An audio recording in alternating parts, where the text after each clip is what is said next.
Fine. Hot pursuit under the non-state and non-state actors. Okay, fine. All right, fine. So good evening, everyone.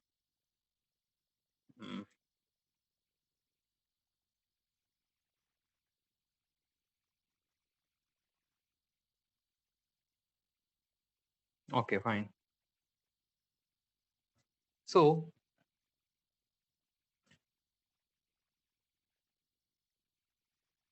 last class we discussed about this one, like, so last class we are discussing. So anyone, please switch on your video. So it would be convenient for me to keep up the pace. All right. Now, so last class we started with terrorism, I guess. All right. So we started with terrorism. We saw the definition of terrorism under the UAP Act. All right. And I said, like, so there is a lack of consensus. So the major problem with respect to terrorism is there is lack of consensus in defining terrorism. So India has proposed something called as Comprehensive Convention on International Terrorism, which is kind of still in the draft stage because there is lack of consensus. And thereafter, I gave a difference between like how an extremist turned to be a terrorist, how a militant turned to be a terrorist, or say how an insurgent turned to be a terrorist. Fine. So basically, with respect to violence, I said like they create violence immediately. They seek publicity, and so to create fear in the minds of the people and convince the people they're powerless. Fine. The state is powerless. And then like we saw the possible causes, general causes as well as specific causes. And the general causes, like I've seen, like first of all, like so they wanted to change, and that change is not possible through say deliberations. They go for coercion. All right. So coercion possible through violence. So these are the things. And later on we discussed about the specific causes like the socio-economic injustice, as well as the religious causes, ideology based, and all those things. The types also: ethno-nationalist terrorism, religious terrorism, state sponsored terrorism, all those aspects. Fine. Then we jumped on to state and non-state actors. All right. So I said like the approach for the state and non-state actor has to be very different, and that is how it works out. Fine. So with respect to that approach, so that is where we stop, right? The approach, I mean, is it not? So have I explained like surgical strike and other things? Have I explained surgical strike, hot pursuit? Have I, or should I need to explain? I've explained, right?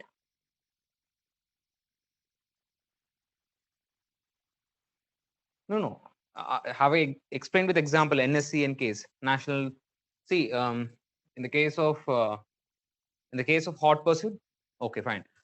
Okay, so I've explained, right? Fine. Now you can write that point. So please write that point.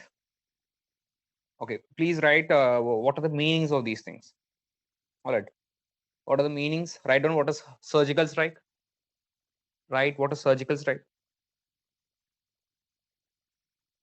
A surgical strike is defined as a military attack. A surgical strike is defined as a military attack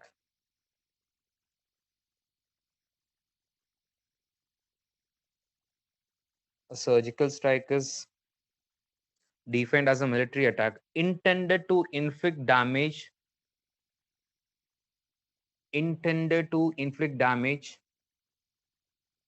on a specific target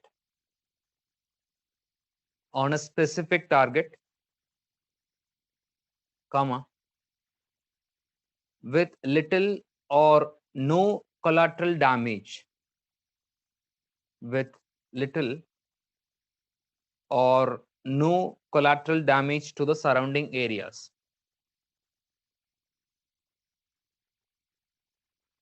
With little or no collateral damage to the surrounding areas. I repeat, a surgical strike is defined as a military attack intended to inflict damage on a specific target with little or no collateral damage to the surrounding areas. Next, write about hot pursuit.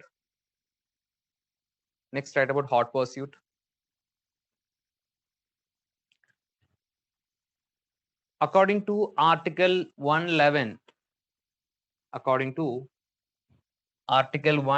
of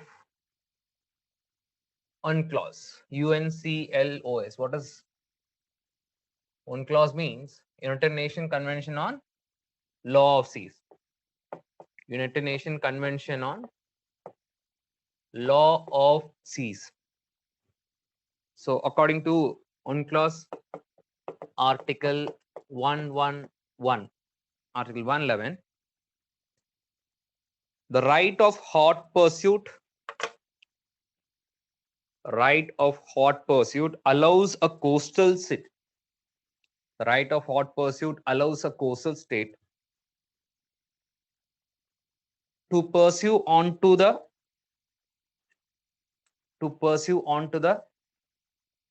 high seas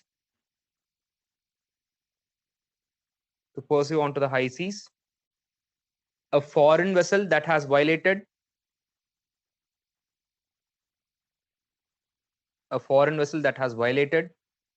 its laws and regulations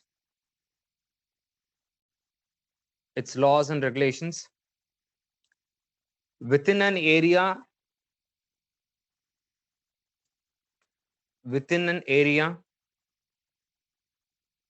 under its sovereignty or jurisdiction,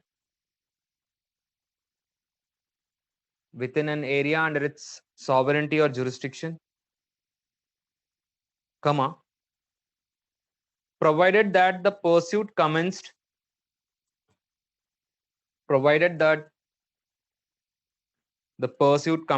immediately after the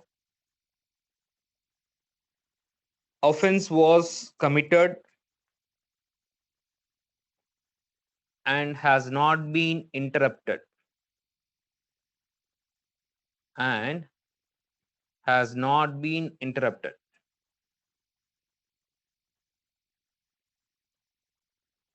I repeat, the right of hot pursuit allows a coastal state to pursue onto the high seas a foreign vessel that has violated its laws and regulations within an area under its sovereignty or jurisdiction, provided that the pursuit commenced immediately after the offense was committed and has not been interrupted. Fine. So basically, you see that like this concept of hot pursuit, it is in the international law with respect to law of seas. It is governing the law of seas only. There is nothing that which exists in the state as such. All right. So why it was used in that, in the sense, you see, when it was used in 2015 by the Indian Army against the surgical strike which happened on the base or the camp of NSCN-K.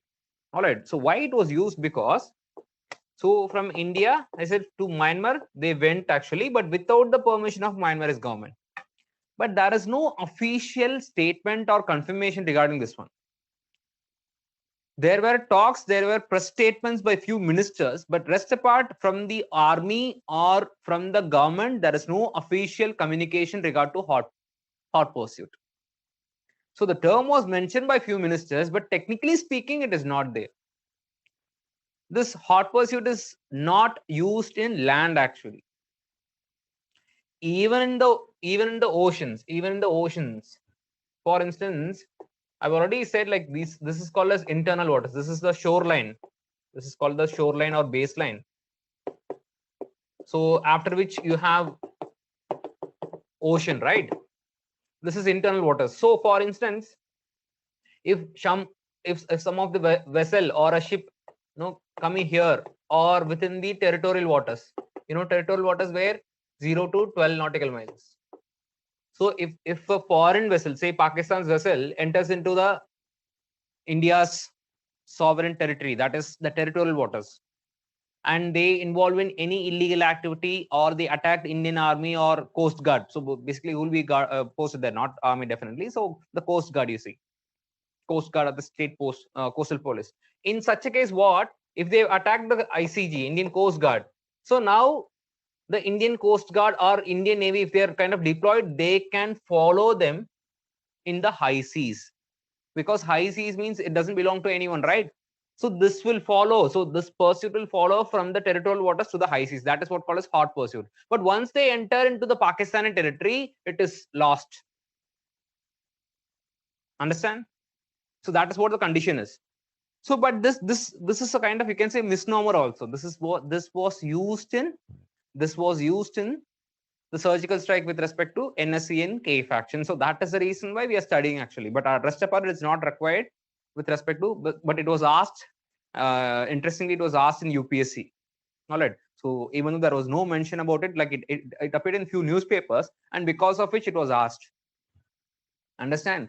Yes, like not many people know about this hot pursuit, unless you're a law student, like you don't know about that. Understand? So that is what, but strictly speaking, this hot pursuit is not applicable in the land actually, and that too, like going and attacking in others' territory, it is not valid actually, and that is the reason why neither the official statement of India or not even in Myanmar there isn't any talks about it. Fine. So that is something still a mystery today. So what exactly happened, whether it happened with the permission of the Myanmarese government or without the permission, why they gave this name hot pursuit, it's all mystery. All right, fine, people. Okay, can we go to the next one? Did I say about, did we speak about the preemptive non-military action? Did we speak about preemptive non-military action?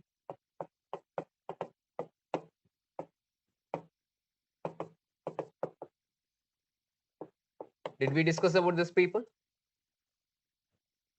We have discussed, right? So after this, okay, fine. So this is also something like, it's also more surgical strike only. All right. So preemptive means in anticipation, not in retaliation. I said no. So this is what. So these are things you have to keep in mind while studying about this, how to proceed with state actors and non-state actors. So state actors put diplomatic pressures, go to the UN Security Council. That is how you have to deal with. So war is the second option. All right. So but before that, you have to exhaust all your other non-military remedies, civil remedies you have. All right. So that is where the processes are. And if the civil remedies fail, then you go for a civil remedy, especially if there is an imminent danger in the borders, you can go for a war. But apart from that, you see, in the case of a non-state actor, even in the case of Balakot, actually, we call it as Balakot airstrike. The discussions are going about like how many people were killed in that Balakot airstrike and all. And Pakistan denied like they could all only bomb some few trees, Indian air forces. But in Indian media, as such, like Indian media claimed a lot of things. But you see the official statement. If you look into the official statement, they never mentioned even it is a airstrike. All right, what they said, like it's a kind of a military, it's a non-military, sorry, there's a preemptive non-military action was carried out, and because like Jaish-e-Mohammed, it was planning for a future attacks, Fidain attacks. Fidain means what? Suicide attacks. Fidayen, Fidain attacks, and that is the reason why, in anticipation of that attack, now we attacked the base or the camp in Balakot, crossing Pakistan, and that is the reason why, since it was an action on the Jaish-e-Mohammed camps, and we have made a statement that like no, we have repeatedly repeatedly communicated to Pakistan regarding this one, but Pakistan took no action, and that is the reason why we attacked them. So despite repeated reminders about the presence of Jaish-e-Mohammed militants in Pakistan, Pakistan did not take any action. And right now, the Jaish-e-Mohammed, they planned an attack on us. And that is the reason why we crossed Pakistan. We went into not just Pakistan occupied Kashmir, but inside the international border of, we can say, within the actual borders of Pakistan. Understand? That is the reason why the world countries did not condemn it, because it was not a military attack. Understand, people? Prevention or anticipation, same thing only. That's what. Fine. Understood, people, all these concepts, how to deal with the non-state actors and state actors, because non-state actors, they mostly involve in guerrilla attacks, right? The guerrilla warfare. Fine. Can we go to the next one?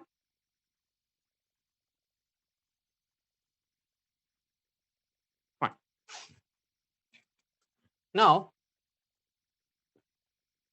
so now we are going to see what are the terrorist outfits in India. Now we got to see what are the terrorist outfits in India.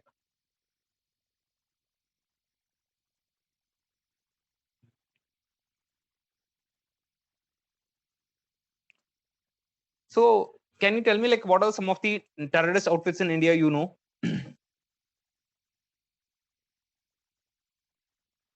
What are some of the terrorist outfits in India you know? Okay, Simi, LTTE, Jaish-e-Mohammed. You know how many are there? How many? Okay, Hizbul Mujahideen, fine. Okay, can you guess how many? Okay, Ulfa, good. But can you guess how many? How many in total?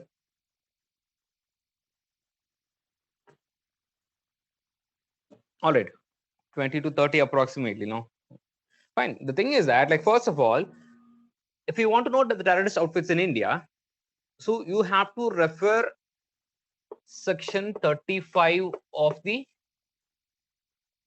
UAP Act. Section 35 of the UAP Act, it deals with section 35 of the UAP Act, it deals with terrorist organizations.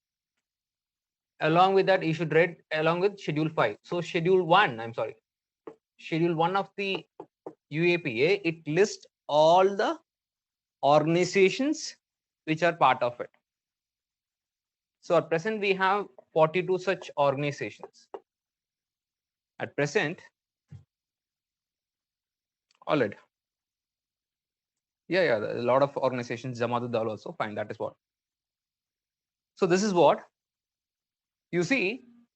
You have, like, under this section 35 of Unlawful Activities Prevention Act, read with Schedule 1. Schedule 1 lists all those organizations. At present, we have some 42 such organizations which are listed. All right. So it includes all these, like, so if you take the case of, like, if you take the case of the parts of India, like, if you see on the western part, most of these separatists, they turned into be terrorists, right? So most of the separatists who wants to separate Kashmir, so separatists on the western part, if you take the western part of India, the separatists of Kashmir and the separatists of, see, that is Khalistan. This is on the western part. Whereas on the eastern part also you have separatists turned insurgents. So including Ulfa and northeast, like a lot of organizations, NSCNK faction. All right. These are, you can say, these are terrorist outfits who are operating and whose objective is to break India, whose objective is to seed away, secession away from India. I said lot of such organizations. I said, even in the case of Kashmir alone, if I read it, like, what are the organizations in Kashmir? You have a lot of things, like, all right, Lashkar-e-Taiba, Jaish-e-Mohammed, Harkatul Mujahideen, Al-Umar Mujahideen, Jammu and Kashmir Islamic Front. All right, and you have these things. All right, Al-Badr, Jamaat-ul Mujahideen, and the latest of which is Jamaat-ul Mujahideen, Bangladesh, and before that, Tehreek-ul Mujahideen, TUM. So a lot of such Mujahideen. Mujahideen means what? They want independent, actually. A lot of such Mujahideen movements. All right, it's there in the western part, and with respect to Khalistan, also 4-5 things are there. So these are internal. They're present internal who wants to break it. These are one set of people, and some organizations. So these are separatists, and some insurgent groups, like in central India. This is on western India, this is on eastern India. On the central India, you know that CPI Maoist. On central India, you have what? CPI Maoist. All right. So this is one thing. And in southern India, there are organizations like LTTE.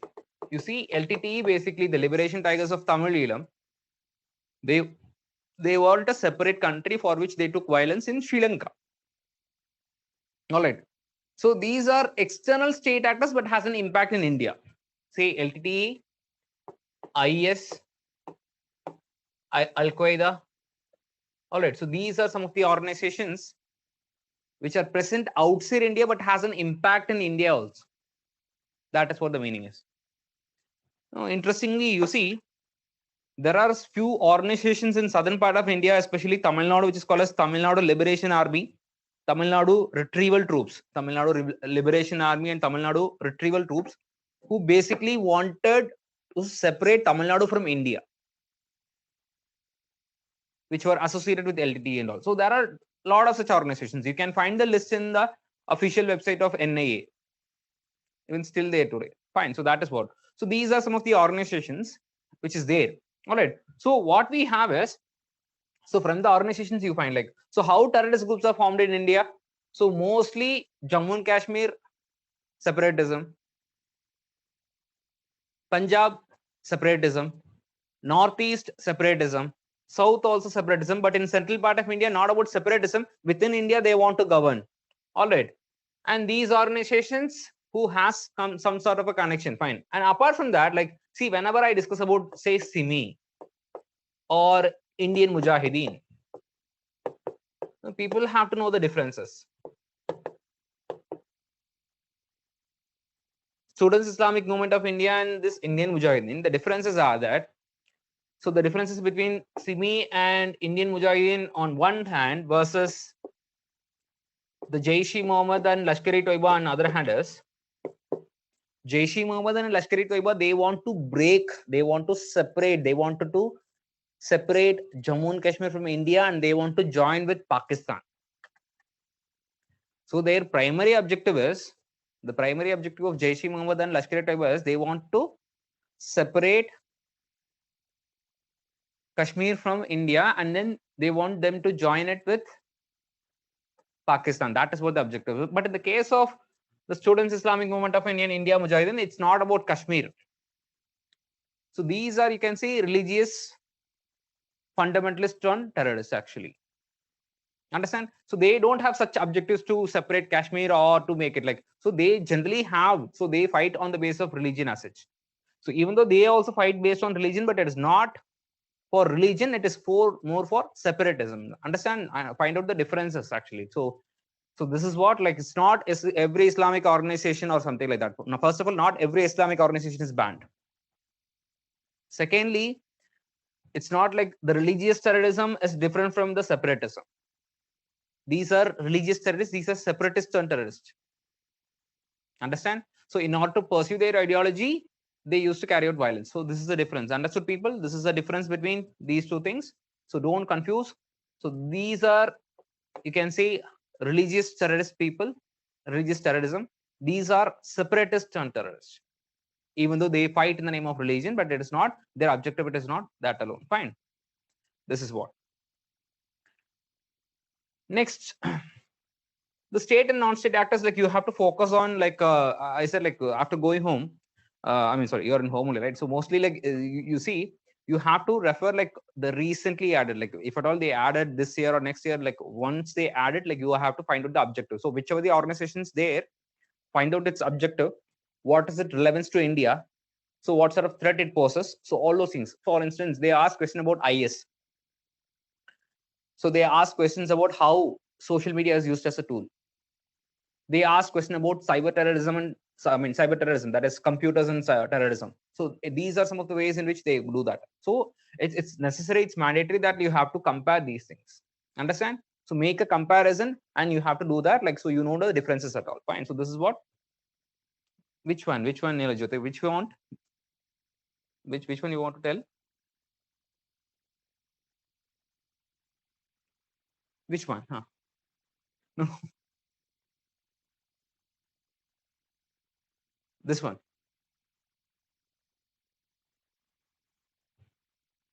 Okay, fine. So this is the difference. I said, like, here it is. So these are, I said, like, separatist and terrorists. These are religious terrorists.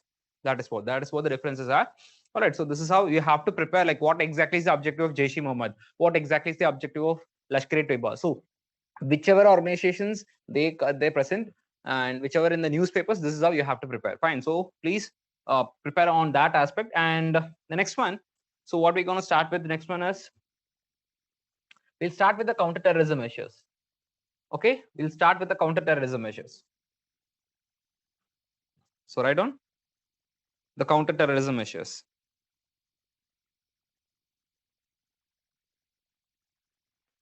So again, here also we're going to discuss about all the dimensions from, say, legal aspects, administrative aspects, governance aspect, role of civil society, all right, security aspect, military aspect, and all these aspects we're going to discuss especially. And one thing, one more important aspect we're going to add in this is the social measure. Actually, fine. So that is one important aspect, because the socio-political economic injustice is one of the important factors. So you have to focus on the social measures also. I will see one by one today. All right. So we'll start with, first of all, military measures. Write down the military measures. It is available in NIA website.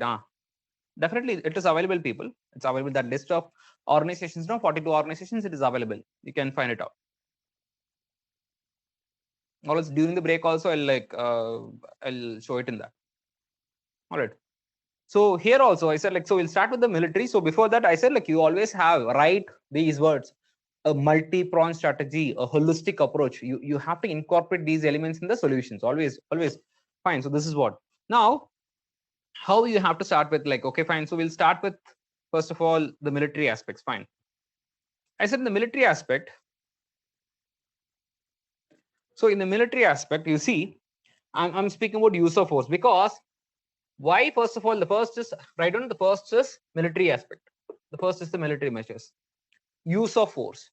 Now, why use of force is the first one? Because it is the best language to be understood or that a terrorist understands.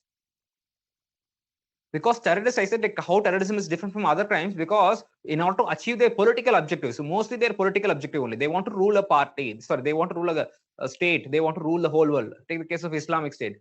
So they want to establish a caliphate. All right. So in the case of NSCNK, they want to break Nagaland from India. No, so in order to achieve that, political thing, so they involve in violence, right? So this is where it starts. So they don't. You see, most of these organizations. I'll give an example, right? NSCN-IM versus NSCN-K. NSCN-IM is not banned because they are pro-tox. Understand? Whereas NSCN-K, they are anti-tox faction.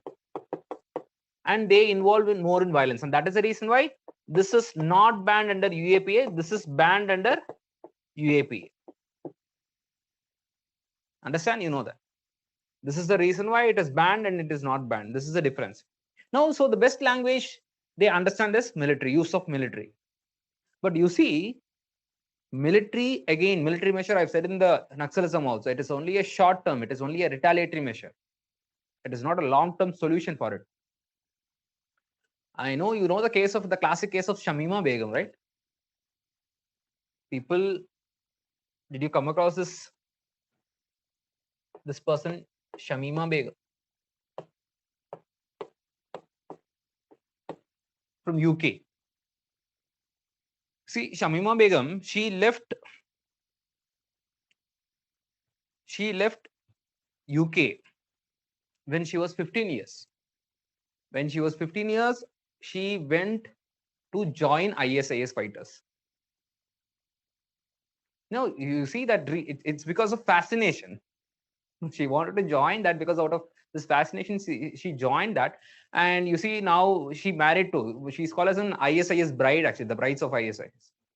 So she married to a Dutch fighter, and that person is right now, I don't know whether he's live or not, he's kind of caught. And she had 2 kids, and their kids also died, actually. Right now, she wanted to come into UK, but she's denied entry into UK. All right, so that is a debate going on. But that is what. So I'm saying that by usage of military now, you cannot prevent these people from further going on. Even after cases like this, still people are joining. All right, so this is what so where it is going wrong. Military options, the same thing how I said in Naxalism. So definitely against the terrorists, that is the only way against the terrorists. But how to prevent the others? You should ensure that you properly use force. Because if you don't use force properly, say for instance, if you use it discriminate use, discriminate and an improper use, discriminate and an improper use. All right, you can say a discriminate and an improper use can lead to, take the case of Jammu and Kashmir. One of the reasons for radicalization is the indiscriminate use, or it was used very frequently. So it can lead to more radicalization. and indiscriminate and improper use can lead to more radicalization. It has resulted in a lot of human rights violations. It has resulted in a lot of human rights violations, especially by the armed forces. Especially by the armed forces. And it has made an impact on the socio-economic life of the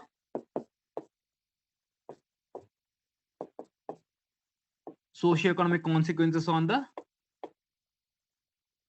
people also. The classic case is Kashmir. You see, the armed forces are fighting for the people only. It's very true. Now the point is that every time the people of Jammu and Kashmir, if they come out, you see army always roaming with, you can say, weapons. And they suspecting everyone to be, are you a terrorist or what? Are you an informer or what? So in that case, what happens? So the moment every time, so more than their enmity with the terrorists actually, or the separatists, even though they want to be with India, even though they don't want to separate actually, but this mentality, looking into the kind of the picture which happens every day, so that is why it leads to more radicalization also. Even one example, so there is a story, that like you see the other version, like the one version of the Fidain attack, the person responsible for Fidain attack in this Pulwama, his name is Adil. This person, what he said actually, his family, what they said actually, he was a good person only, but once he was made to rub his nose on the ground as a punishment by the local police. So it is the other side of the story. All right. So he was a good person only, but because of the actions of the state, local police, and other people, so he joined the military movement. All right. So that is what I don't know whether it is true or not. But if you don't use the proper use of force, it might lead to more radicalization, as happened in the case of Kashmir. And similarly, human rights violations. All right. So you know that, like you see, human rights violations I speak about, again, because of terrorism, it's very difficult to balance it. Actually, we'll discuss about this human rights aspect, especially in AFSPA. We'll discuss about this in AFSPA later on. And next is about the socio-economic consequences. You see, because of this one, because of Kashmir, actually, people are driven out of Kashmir. Kashmir, if it is peace, there is so much of an economic potential. There is so much, it is rich in culture. It is so much rich. Even if you today go that, like your mentality, your mind will change. Okay, this is the Kashmir, like it's shown in the newspapers or what. They always used to exaggerate Kashmir. Kashmir is always terrorism. But the people are very nice, and they are very, they kind of like very much in hospitality. They're very good in hospitality. Fine. So that is what. So now it is unnecessarily because of these aspects, like what happens, it leads to socioeconomic consequences. People are driven out, and this is how we should stop it. So whenever we use force, we should ensure that it is used in a it should be used in a proper, planned, and calibrated manner.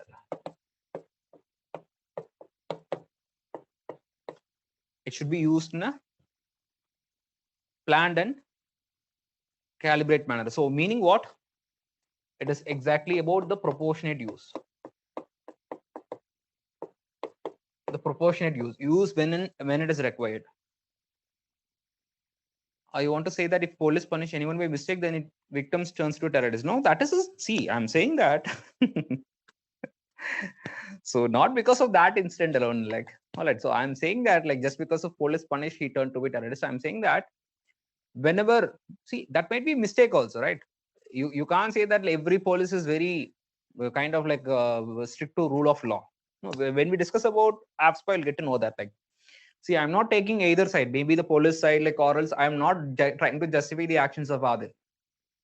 Understand? So I'm trying to maintain the balance. Again, in AFSPA, we have a lot of things to discuss again, because if we start debating, like, it won't stop at all. So that is the reason why we'll discuss definitely that AFSPA part also. Fine. So what I'm saying is that proportionate use should be there. I'm not saying that you should not use military at all, because use of force is the one, the language of the terrorist. But at the same time, you should use it proportionately, so that the common man, the innocent people, are not affected. That is what the point is. Fine. Okay, next one. Next one. Can I change this one, people? Next one, write about the political and democratic processes. Next one, write down the political and democratic process.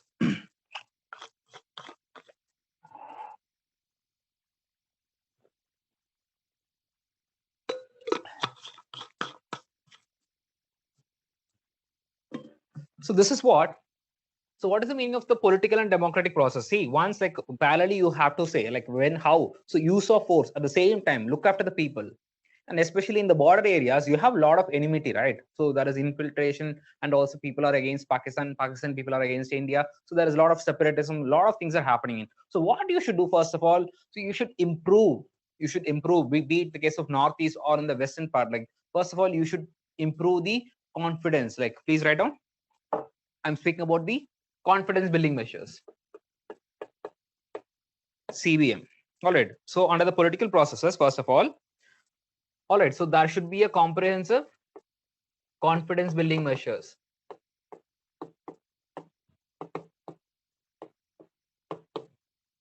Among the troops, among the people. All right. So you can say we need to facilitate. We need to facilitate people to people contact. People to people contact. So usage of soft power, etc.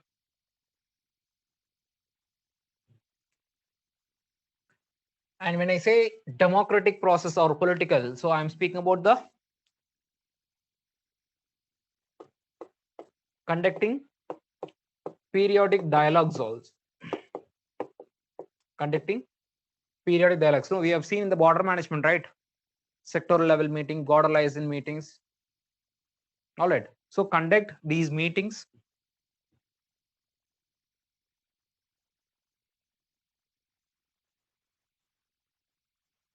And also, like we have discussed about it in that border management also, right? Foresters of the borders. No, allow, facilitate the movement of people, facilitate the movement of goods also. All right, is it not? So in this way, that is what the trade and transport. Like so, we have tried already. Sometimes it's successful, mostly it is failure. Like what happened in the case of Delhi Lahore bus services or Srinagar Muzaffarabad bus services and all. So we tried with the transport also. We had like Tar Express, Samjhuta Express and all, but again right now it is not there. But I'm saying that like so we should try to facilitate trade as well as transport so as to minimize the friction among the people. All right, so that is what. So these are some of the things we have to focus on. Yeah, that is what. See, the thing is that like it's a failure only. So it's a failure means that doesn't mean like we should not again think about it. Like see what happened 10 15 days back. Like Pakistan and India, like suddenly they said like no, we're gonna follow the ceasefire things and all. So we're not going to engage in this one. It's more like a New Year resolution only. It's never gonna happen. New Year resolution we take no. We're gonna from this New Year I'm gonna be in this diet and I'm going to go to gym. All these things like you'll have that. I'm going to study 16 hours a day. I don't know, that never happens, right? Similarly, this is not the first time. They've discussed this several times. So keep in line with the 2003 agreement which was made and all. But anyhow, like maybe I said like in future, what if something happens, good happens? So since because it hasn't happened in the past, you can't say it won't happen in the future. But these are the things which you have to focus. All right. So political democratic process also. So at the same time, military as well as political democratic process has to go hand in hand. Understand? Okay, next one. Right on the developmental front. Next one, right on the developmental front.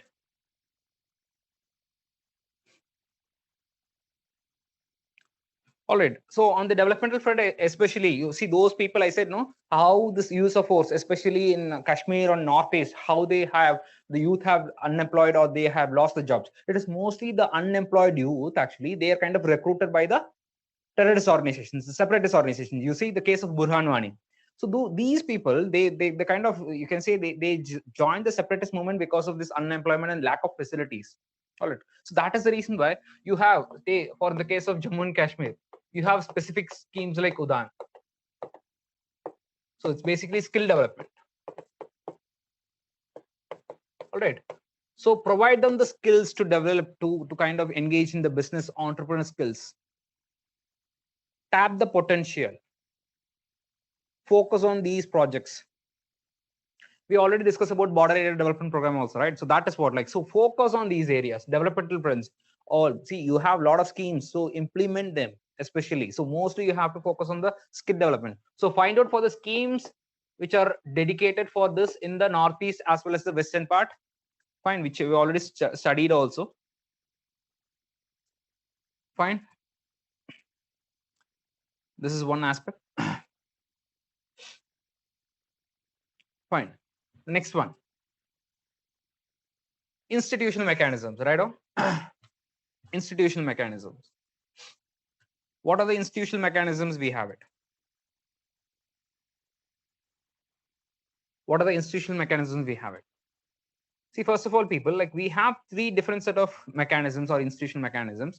So I'm going to give an example for each of these things. All right. So one thing is intelligence agencies. So in order to counter terrorism measures, first there is set of intelligence mechanisms or intelligence agencies, and secondly there are investigative agencies, and thirdly there are security forces. Actually, thirdly there are what? Security forces. The example for intelligence agencies, I'll give an example. One is multi-agency center. See, a lot of organizations are there with respect to intelligence. We'll discuss that. RAW, IB, intelligence in military and all. We'll study about that actually. But for the sake of understanding, like this is MAC, multi-agency center. It is dedicated for terrorism-related things. Actually, I'll tell about this one. And an example for investigative. Look, again, people, I'm saying that it is not the only organization. It is one of the organizations, but for the sake of, because today we'll start with the security forces also if possible. So where I will explain everything in detail. And next is about investigative agencies. The best example of investigative agencies related to terrorism is NIA, National Investigation Agency. National Investigation Agency. And the best example for security forces is dedicated for it, NSG. NSG stands for what? National Security Guard. National Security Guard. So we'll see one by one how exactly these things operate. We'll see one by one. And with respect to the institutional mechanisms, first of all, MAC. Now, what is MAC? Multi-agency center. What it used to do? It used to gather data. Where it used to gather data, people, you see, you have different ministries. You have different ministries. Say this is MHA, Ministry of Home Affairs, Ministry of Defense, Ministry of Finance, PMO Office and Cabinet Secretariat. You have different ministries under which you have different organizations. For instance, under MHA you have the Central Armed Police Forces. Under MHA you have NSG, IB, Intelligence Bureau, NCB. Under Ministry of Defense you have Army, Navy and intelligence of it. Army, Navy, Air Force and their intelligence. So every wing of the military, they have their own wing. And in Ministry of Finance you have Enforcement Directorate, you have FAU, is it not? And the Prime Minister's Office you have RAW. We'll discuss about all these organizations in detail, so don't worry, just write about the examples. You have RAW, you have NTRO, National Technical Research Organization, Research Analysis Wing. All right, so these are basically intelligence as well as investigative agencies. Now what is the meaning is, whatever the information which is collected by these organizations, it will be sent to MAC, and from MAC again it will be sent to other organizations. That is what the meaning is. So MAC, multi-agency center, is a nodal agency which gathers all the intelligence and then disseminate the information. For instance, some information, RAW is basically dealing with, for instance, there is a planned attack from Pakistan. There is a plan that is in Pakistan they're planning. So RAW gives the information. you see, there is a planning, there is an attack from Jaish-e-Mohammed. They plan to attack Kashmir. So the moment like RAW gets information, it gives to MAC. What MAC will do? MAC will give all the information. All right. So find out any organization which is currently like across the cross border, they're kind of making any transactions. This one. Okay, MHA and other people, they'll say that okay, fine, in the international border, you ensure BSF and other forces, they're ready. And similarly here under the Ministry of Defense, again, army also be ready across the line of control. All right. With respect to other organizations, NTR also, they also gather further more information. This is how. So one information which is got, they receive it and then they send it back. Understand? This is what about MAC. So MAC is basically a nodal center for, write down. MAC is basically a nodal center for all intelligence related to terrorism.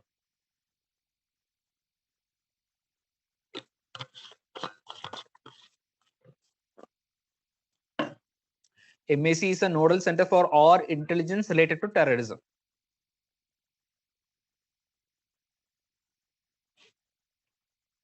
All right. So this is what. And the next one. Can I change this, people? This one? Yeah.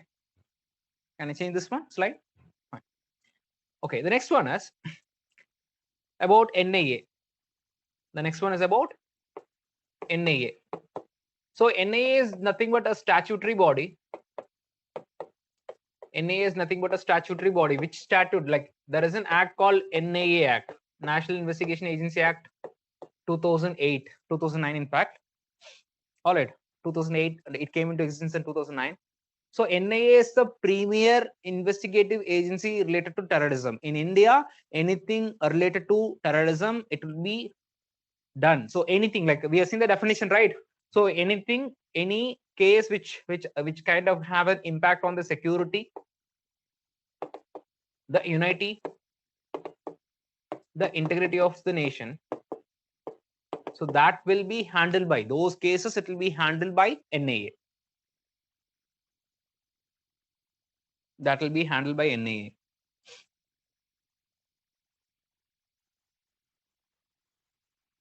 All right. And we'll see that NIA amendment also, maybe the short in 15 minutes or from now, we'll see that like the NIA recent amendments also, we'll see that like along with these amendments. So this is about the security aspects. One agency. So this is basically what this is the premier investigative agency. All right. So even in the case of recently Ambani's case also. All right. In Ambani, like one a kind of a van was found with explosives, a car was found with explosives, and so now they have transferred it to NIA and all possible terror dimensions also. Fine. So all those things related to terrorism, terror funding, everything will be done by NIA. Fine. So the thing is that NIA can handle cases on its own, suo motu also. So they need not like, don't think like they need to get the permission of the state police. Even they can bypass the state police and then they can handle the case also. So sometimes state can recommend. So without the recommendation also, sometimes they can do that. Fine. This is one example for. So we have seen one example for intelligence, one example for investigation dedicated for terrorism, and one is NSG. So NSG, like example, I said, no, National Security Guard. So these are basically, it's again India's premier institute, like forces, India's premier armed force, so as to focus on, they are specialist in counter-terror operations. Counter-terror operations, especially the Mumbai attack, the 2008 Mumbai attack. So they were involved. Taj attack. So they played a kind of significant role in that.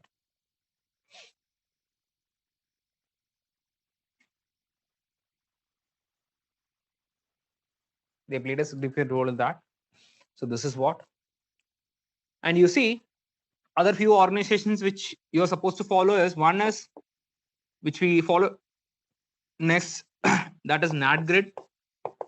Just mention about NATGRID. What is NATGRID? National Grid for Intelligence. NATGRID stands for National Grid for Intelligence. They'll study this in security forces. And one more is NCTC. One more is what? NCTC. What does NCTC stands for? National Counterterrorism Center.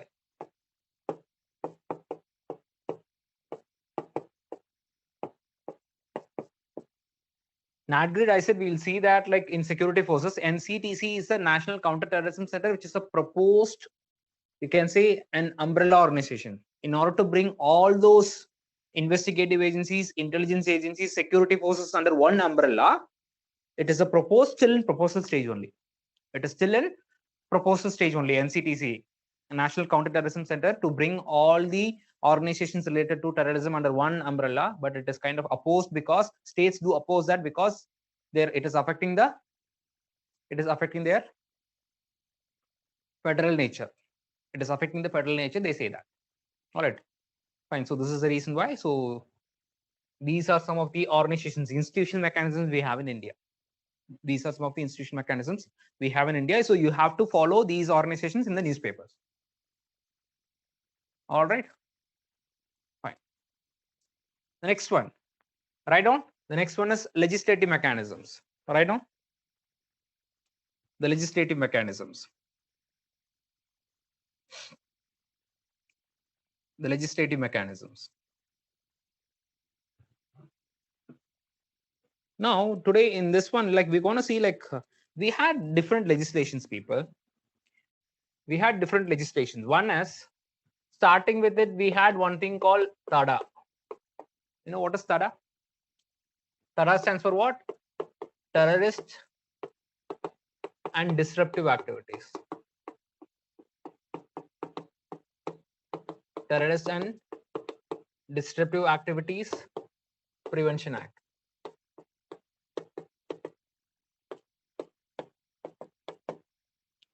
The TADA was there, but first time it was formed in 1985. It was it was legislated in 1985. From 2 years, it was renewed for every 2 years, and finally it was allowed to lapse in 1995. What is the meaning of it? You see, normally legislations, it doesn't have any time limit. Normally legislation, they don't have any time limit. But with respect to TADA, when it was kind of first time it was enacted, it had a time limit for 2 years. Meaning what? For every 2 years, it has to be renewed. So that is the reason why you see it was renewed from 85 to 87, 87 to 89, 91, 93. But in 1995, it was allowed to lapse. It was allowed to lapse. It was allowed to lapse. This is what. But you see, interesting thing is, this was questioned. The constitutional validity of TADA was questioned in the case of Kartar Singh. The constitutional validity of TADA was questioned in the case of Kartar Singh versus State of Punjab in 1994, wherein it was held to be constitutionally valid. They said what? TADA is constitutionally valid. There is no provision in TADA which is in fact not stringent, they said. The court said it. But it was lapsed actually. We'll see that like what are the stringent provisions. After 5 minutes, we'll see that like how stringent provisions are there in anti-terror legislations. Fine. This is what. So in the case of Kartar Singh, it was allowed to lapse. Fine.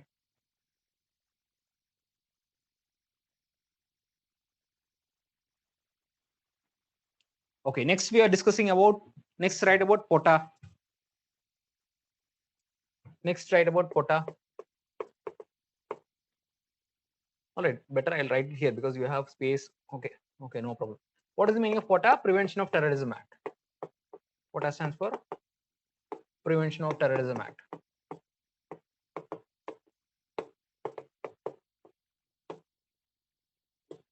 This was enacted in 2002. You see, from 1995 till 2002, nothing was there. From 1995 to 2002, there was no terror legislations. You see what happened? In the meantime, the 173rd Law Commission of India report. The 173rd Law Commission of India's report, they recommended to have an anti-terror legislation. In 1999-2000, They recommended like India is not having an anti-terror legislation, so you need to have one such legislation again. You see, along with that, the case of Nalini. Now, who is Nalini? The assassin of Rajiv Gandhi, one of the convicts in the assassination of Rajiv Gandhi. You see what happened?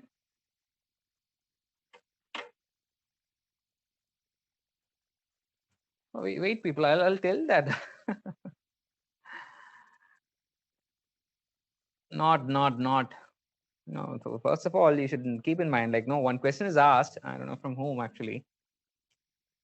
So the question is from Mageshwar, like, sir, but Rajiv Gandhi convicts were tried under Tada, where the verdict came in 97-98. Was Tada used as a special case for Rajiv convicts after it lapsed? Now, always keep in mind about a law, first of all, because again, today I'm going to teach you a lot of terms related to law. It will be very relevant to you, definitely. Don't think it's a lawyer's thing. Whatever you learn like today, it's going to be relevant to you as far as UPSC, as a common man also. Now, with respect to first thing, Tada was there, right? If say from 1985 to 1995 it was there. Any act which appeared or any terrorist act which was committed in that period, even after it lapsed, because the act was committed when it was there, right? So after which, if it is there, there is no problem. If the act is committed after the lapse only, it won't come under it. Understand? So this is what you should have studied in Article 20. Normally, law doesn't have a retrospective act. Criminal Act doesn't have a retrospective, mostly prospective, the day in which it comes. So from 1985 to 1995, if at all any act committed, even if that specific law is lapsed later on, if it is said unconstitutional, definitely not. If it is said to be unconstitutional, means those arrests which are made, which will be invalid. Understand this one. So if the entire law is made invalid, the arrest which was made based on that, they will be released. But having said so, the interesting thing is, in the case of Rajiv Gandhi, they were arrested for Tada. They were tried under Tada court, but they were not convicted under the provisions of Tada. They were convicted for the Rajiv Gandhi assassins. They were convicted for a normal, you can say, murder with conspiracy. They were charged with section 302 of IPC and 120B of IPC, both of IPC. They were charged for murder with conspiracy only. You know what is the justification given by the lordships, the judges, I mean? What is the justification? Is they said like, so the intention, the aim of the LTT cadres there was to kill Rajiv Gandhi only, not because he was ex-prime minister, not because of he's in parliamentarian, not because of it, but purely on an individual basis. And secondly, what they said, like when the kind of arguments were said, okay, fine, why this is not a terrorist act? Because it is not just Rajiv Gandhi killed, even the other people who are standing nearby, right? Even the innocent kids also were killed, right? Because of the suicide bombing. So for which again the court said, yes, again, they very well know that the others could be killed, but still this is not a case of terrorism. This is a case of a murder with killing the other people, whoever it is. It's not targeted towards specific. So this was the justification. Understand? Since they could not be tried under this one, so because of these elements, now all together, everyone, they wanted now a stringent legislation. Understand now? So because of this Nalini case and based on the Law Commission's recommendation, they said, okay, assassination of a former prime minister could not be brought under a, you can see, the act of terrorism, meaning what they said, the definition of terrorism is very weak. All right. So what they came to a conclusion is the definition of terrorism is very weak. So what happened after this case law, 2002, they made a very stringent provision. Okay, now we have to make it include more components of terrorism, because we couldn't convict a person which is actually a terrorist act, but because of the definition which is there in like Tada, which is not enough, so that is the reason why we have to incorporate. This is how it's strengthened actually. Understood now, Mageshwar? Like now you have any doubt, people? And interestingly, this case also, in the case of Pota also, Pota was also challenged in PUCL. PUCL stands for People's Union for Civil Liberties. PUCL versus Union of India in 2003. The constitutional validity of quota was also challenged in PUCL versus Union of India in 2003. But again, court interestingly said this is also constitutionally valid. There is no problem with the provisions. But within the year after, you see the you see the timeline. 1994 court said Tada is not wrong. 1995 allowed to lapse. 2003 court said quota is not wrong. 2004 it was repealed. So once it was formed by UPA, then NDA, then when UPA came in, UPA 1 came in, they kind of repealed actually. So meaning what? So quota was repealed. It was deleted. It was taken back.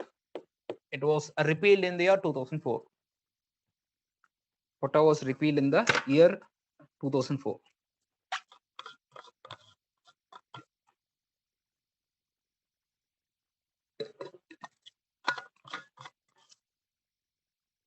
Now,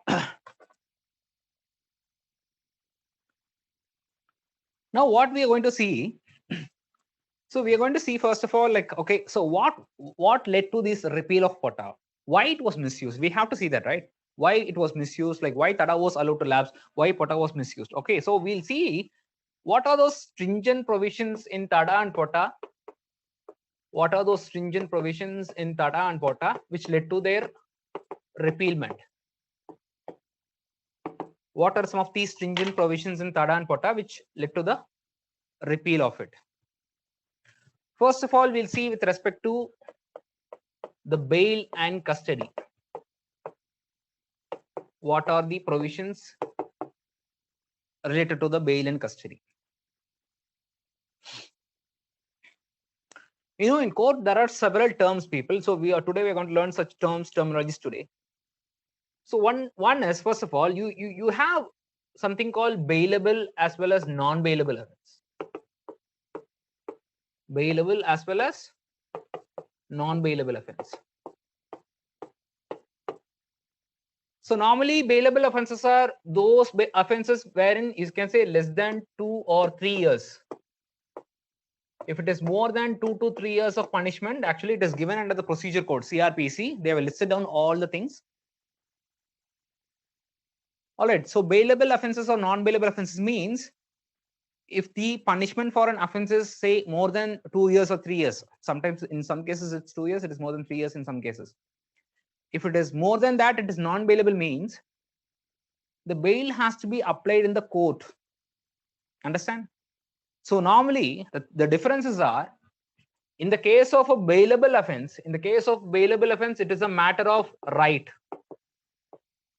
So once you are arrested for a bailable offense, you'll be released immediately on furnishing. They won't put you under jail. Immediately they'll release you, I mean. Whereas in the case of a non-bailable offense, it is not a matter of right, it is the discretion of the court. It is the discretion of the court, and sometimes the police also can give actually. Why it is in a non-bailable offense, bail is not given? Because there is a probable chances that they can damage the evidence. They can tamper the evidence. They can kind of threaten the eyewitnesses. This is the reason why. Now, along with bail, you should know about what is custody also. So if bail is not provided, means what? In a non-bailable offenses, immediately you have to go into the jail, right? So in jail also, before seeing about jail also, now one more terminology which you have to know, what is called cognizable and non-cognizable offense. Cognizable and non-cognizable offense. Now what is the case of cognizable offense means? Cognizable offenses are those offenses wherein the police can arrest without warrant. Here the police can arrest without warrant. Understand?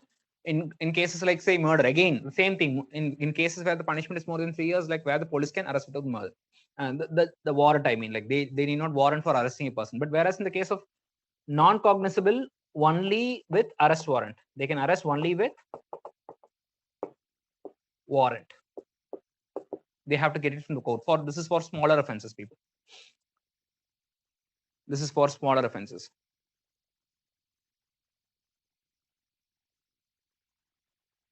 No. See, don't confuse with the ex post facto law. See, ex post facto law, I said about.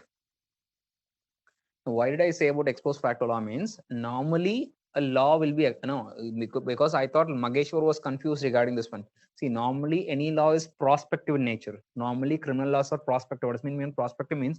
See, for instance, if it comes into existence today, it will be applicable from today only. So whatever the offenses made yesterday, it won't be applicable. Understand? That is what was prospective nature.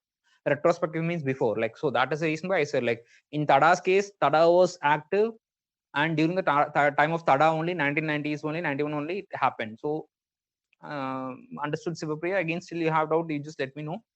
I'll clear your doubt during the break or after the break. I guess, like, where I'm making mistake. Fine, okay. Now, in the case of cognizable offenses, so these are often in the newspapers, right? So cognizable offenses are those offenses like murder, rape, and all, where you cannot ask for. So in those cases, person is accused, they can arrest without warrant. That is what the meaning is. Okay. Now coming back, actually, so in the non-bailable offenses, bail is a matter of, it's not a matter of right. This is a discretion of the police and judges, actually. Fine. So that is what you see in most of the most of the provisions here in the case of Tada or in Pota. All the terrorist offenses were non-bailable. All the terrorist offenses were cognizable. The offenses mentioned at Tada and Pota, all were what? Cognizable. Maybe they can arrest without warrant. Non-bailable. They cannot be given bail in the local police station. So it is under the discretion of the court. Now the related term I wish to say about the term custody. What is the meaning of custody? It is used with a word called remand, actually. So remand and custody, the same thing kind. All right. So you have two set of remand. One is judicial remand, and the another is police remand or the police custody. Judicial custody or a police custody. Judicial custody or police custody.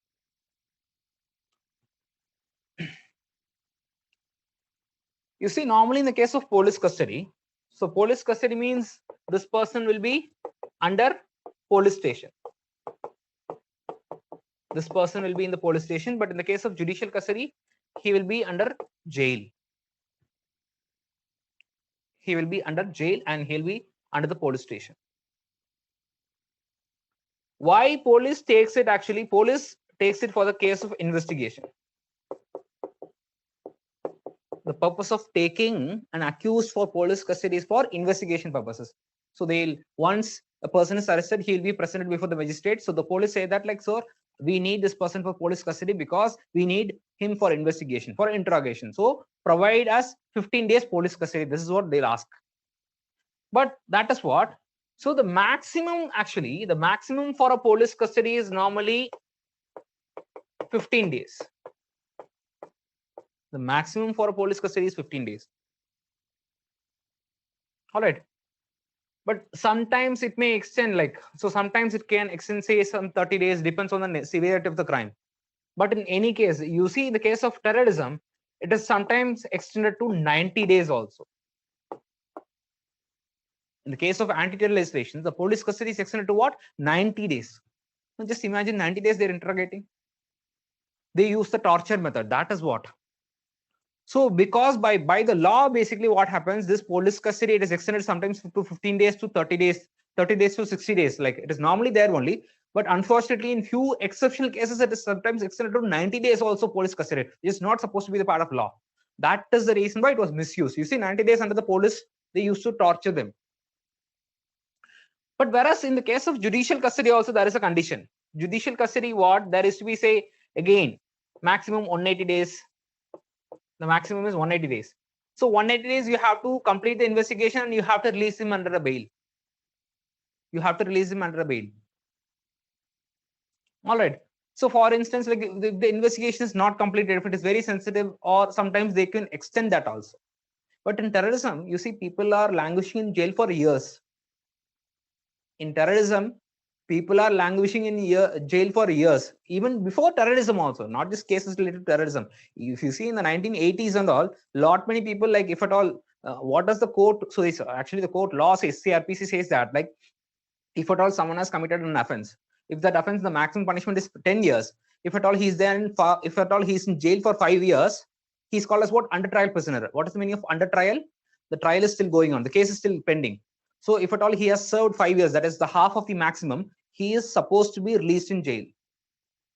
He's supposed to be released from jail. But unfortunately, what happens in the case of terrorism? They're not released at all.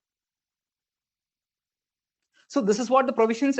These provisions were there, and these provisions were there in Tada also. Fine, Tada and Pota. This is one thing. And the next one, right now. So first we have seen the provisions related to bail in custody, and the second one with respect to just a minute.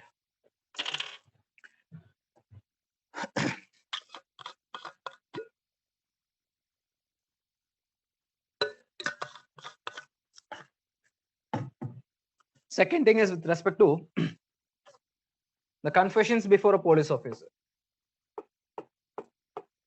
Confessions before a police officer.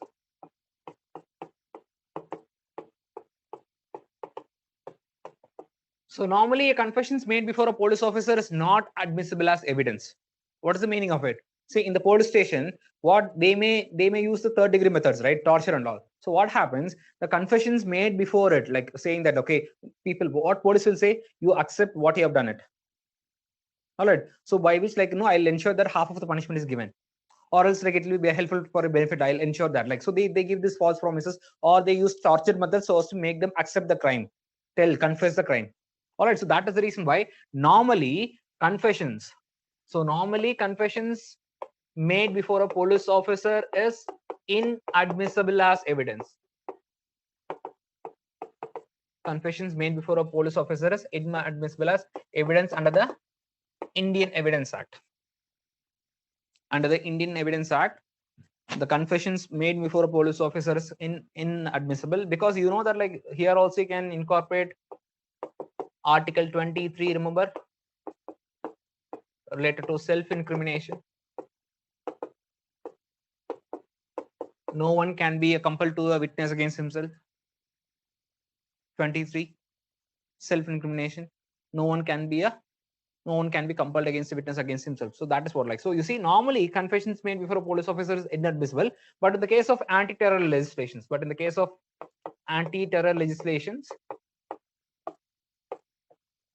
it is admissible.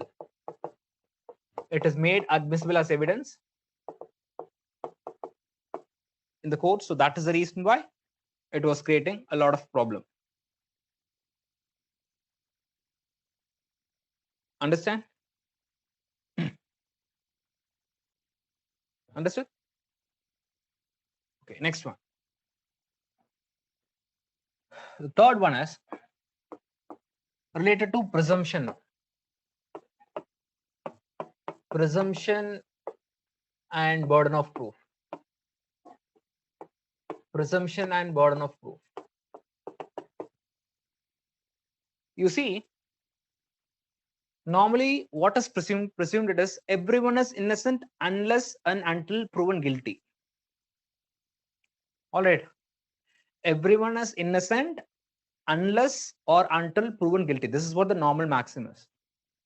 So any person, first of all, the thing is that normally he will be called as an accused. Accused means a person who has been suspected to have committed a crime. The accused, after the trial process, he may either be convicted or he may be acquitted. An accused, after a trial, he may be convicted, means he is guilty. Acquittal means not guilty. Accused means person who have suspected to be the crime. So normally accused means what? Accused is someone who is suspected to have committed the crime. So accused is presumed to be innocent unless proven. Who has to prove? See, take the case of, say, Nalini versus or the state of Tamil Nadu. So the case is what? State of Tamil Nadu versus Nalini. So in this case, Nalini is the accused. These people are called as what? They are called as what? Prosecutor. This is called as prosecution. Normally, they are called as defense. So Nalini is accused to be a terrorist. Nalini is accused to be a terrorist.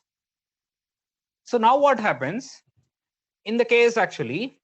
Normally what happens, the state has to prove in case of non-terrorist offenses. For instance, Nalini has done murder. Mean what? So the state has to prove that Nalini has committed murder. That is what called as burden of proof. Who has to prove? The prosecution has to prove. The public prosecutor has to prove. They have to gather the evidence that this person has committed murder. But in the case of terrorism, if one person is charged on the basis of terrorism, then he or she has to prove that he or she is not a terrorist. So the presumption, the burden has shifted from the prosecution to the defense. Understand? So normally, who has the burden of proof? The prosecution has it. But in the case of terrorism, the burden of proof is shifted to the defense as such. So if any person is accused of, so say for instance, he is caught with arms, he's caught with terrorist funding link and all, he is presumed to be a terrorist. So he has to disprove himself he's not a terrorist. Understand? So the burden of proof is shifted. Understand, people? Understood?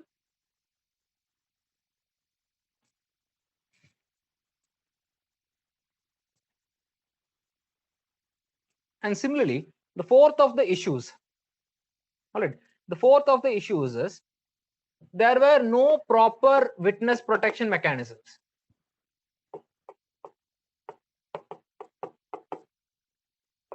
There was no proper witness protection schemes or mechanisms.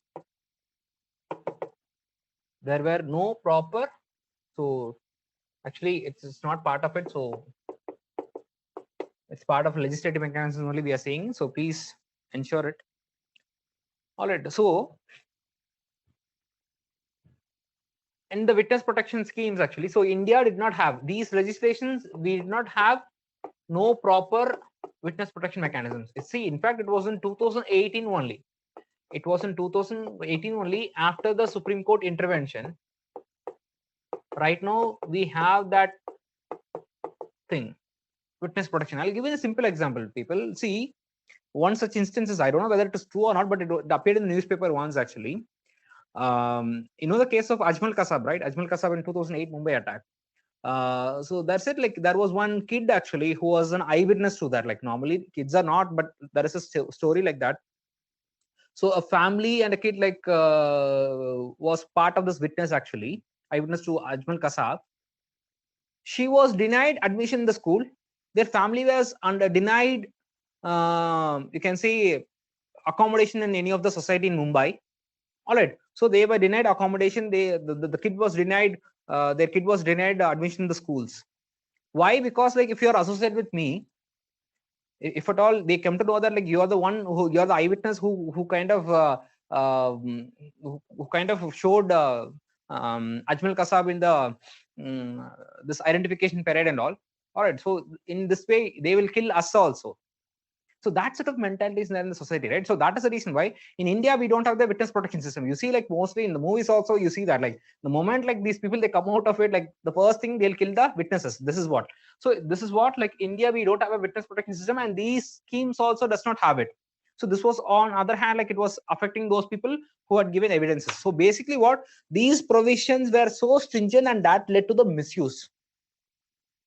So basically, because of these provisions, it led to the misuse, and that is the reason why it was allowed to lapse and allowed to repeal. And but what the interesting thing is, what we have today. So after the repeal of after Tada, all right, after Tada, I mean, I'm sorry, after Tada, after Pota, now in 2004. The Unlawful Activities Prevention Act was amended. The Unlawful Activities 2004 Act was amended. This act was amended. In addition to that, the interesting thing is It was amended after the Mumbai attack also, and recently also, and especially after the 2004 and 2008, where it was amended.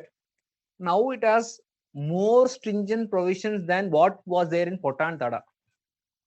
Having said these things, having said these things, after 2004 it was made, in after the Mumbai attack especially, all these stringent provisions which are part of Tada and Pota, it is now included. So the most it is criticized for, most UAPA is criticized for its stringent provisions. You can see, which is taking away your civil liberty, which is affecting the civil liberties of the people, which is used as a tool to suppress the political opponents, which is used as a tool to intimidate and suppress the people who are criticizing the government. Understand? This is what.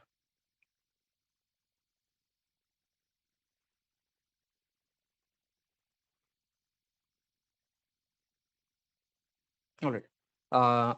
Okay. Avinash, what you're asking, what is the second point? Which one? Okay, we'll have a break, people. Like, we'll meet after the break. We'll have a break for 5 minutes.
Okay, welcome back, people.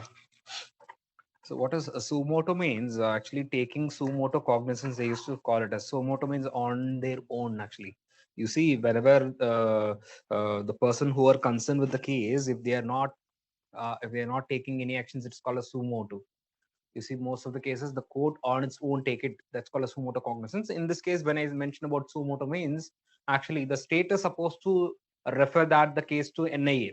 So if there is any possibility of terror angle, the state is supposed to refer that to NIA. If NIA doesn't refer also, on its own they can go it. That is what. Like, so normally you should not interfere in the affairs of the states, right? But with respect to here, with respect to terrorism, you can take on its own. All right. So NIA has the power. All right. So that is what. Understood? Next question. So how far it is true that UAP is anti-political? Can you say any example? No, I don't say it's anti-political. Like why you?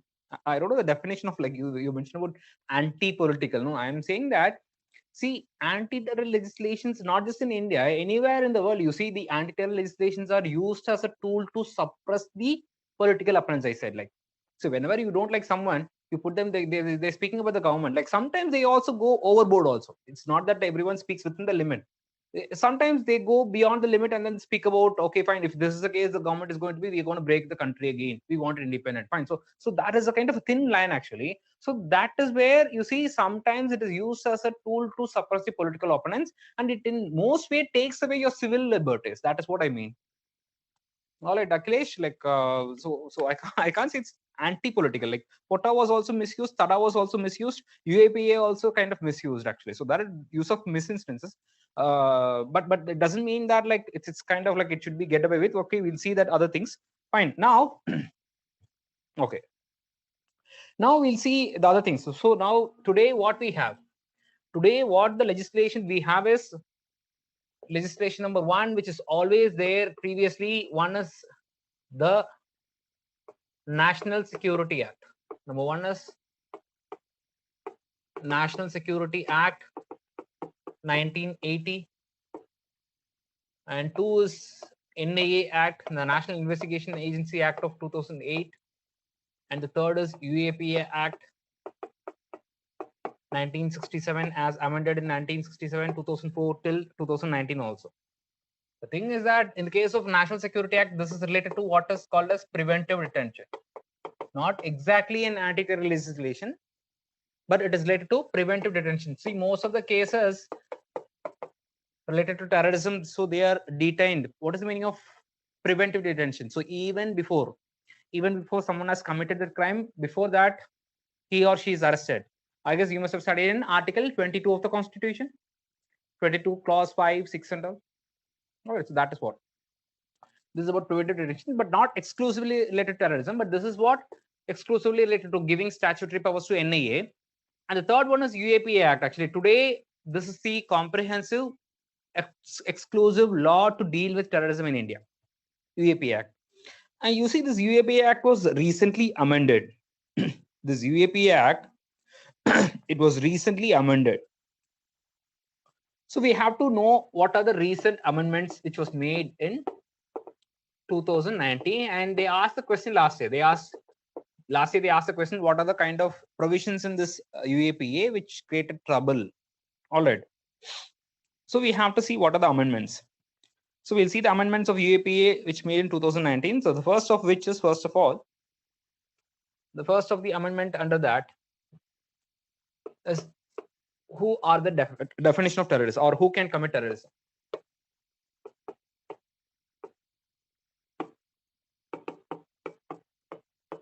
All right. So the thing is that it can be either individuals also as an organization also. Previously, what? So P for previously. So P, I'm putting this for previously. Previously, what used to happen? Only the terrorist organizations. Previously, only the terrorist organizations. For instance, take the case of, say, Lashkar-e-Toiba, Jaish-e-Mohammed. So those only organizations could be put under Schedule 1 of the UAP Act, right, with Section 35 of the Act. So after the amendment, I'm sorry, people. Oh, so it got erased. Okay, fine. I'll write it again.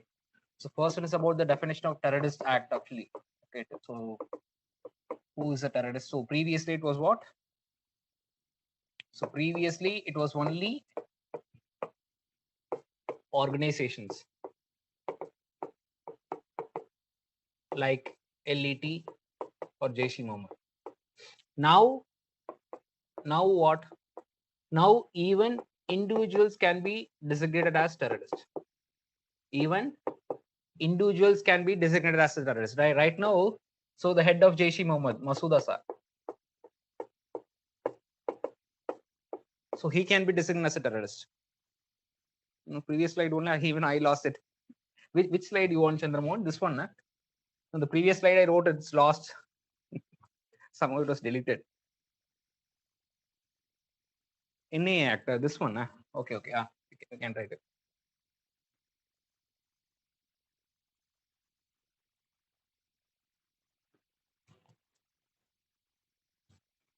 All right, done, Chandramohan? Okay. You have to understand, Paul. I said like 1967, even before Tada, even before Pota, there was UAPA. But after the repeal of Pota, they have included the component of terrorism under the unlawful. So you see, the meaning is the act was for unlawful activities, not for terrorist activities. So the unlawful activities was there. There was unlawful organizations from 1967 was there parallelly. So say in 1985, 2002 and all, one side it was UAPA, one side it was Tada and Pota.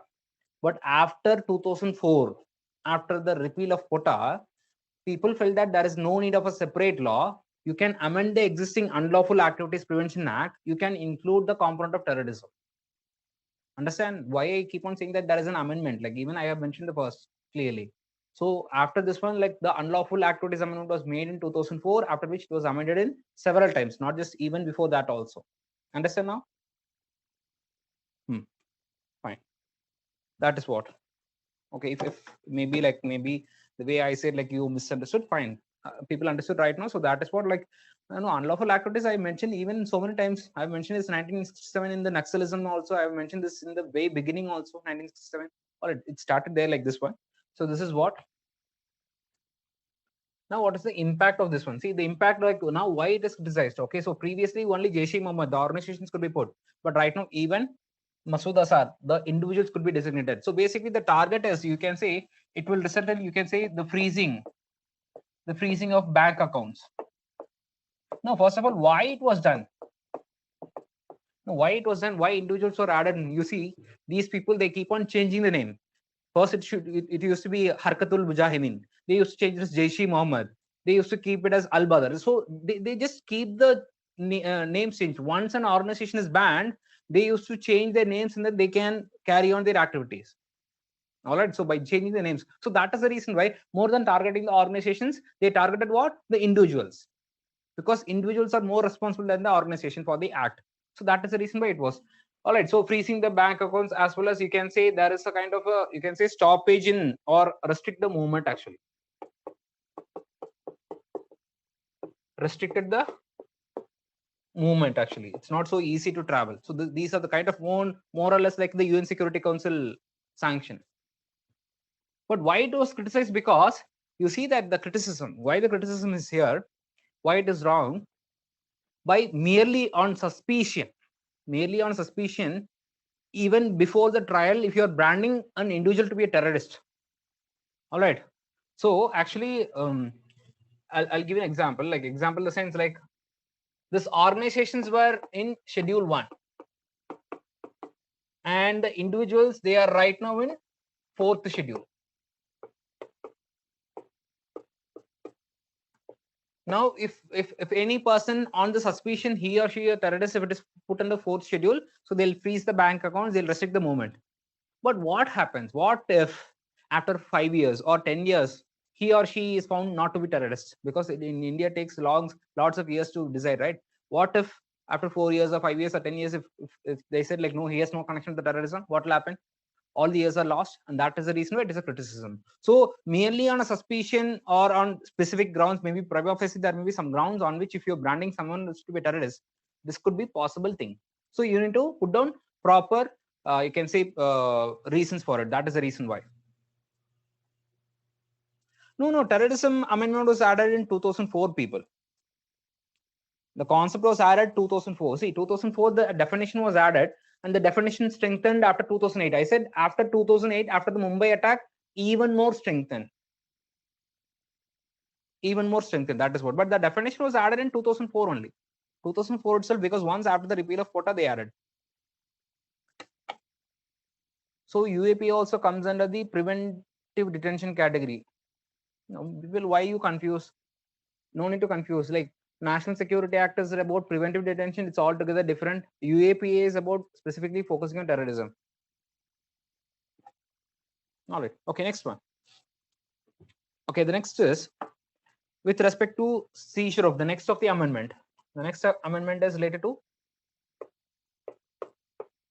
the seizure of properties and other things. All right.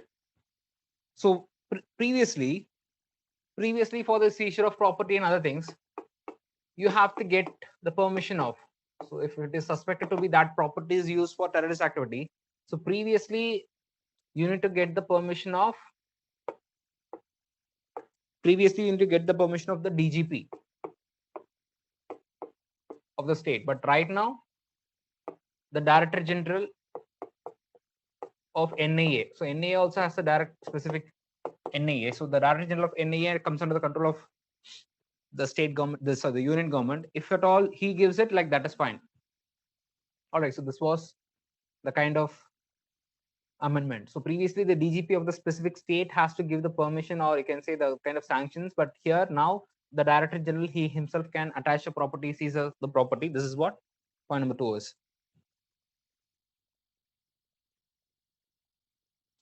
And point number 3, the next major amendment. The next major amendment is related to investigation. Next major amendment is related to investigation. So with respect to investigation,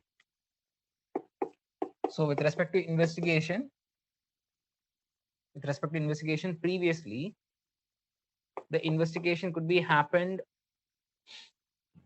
the rank above DSP and above, only they can investigate. DSP of NIA. But now even inspector, even the rank of inspector of NIA, they can investigate. Understand?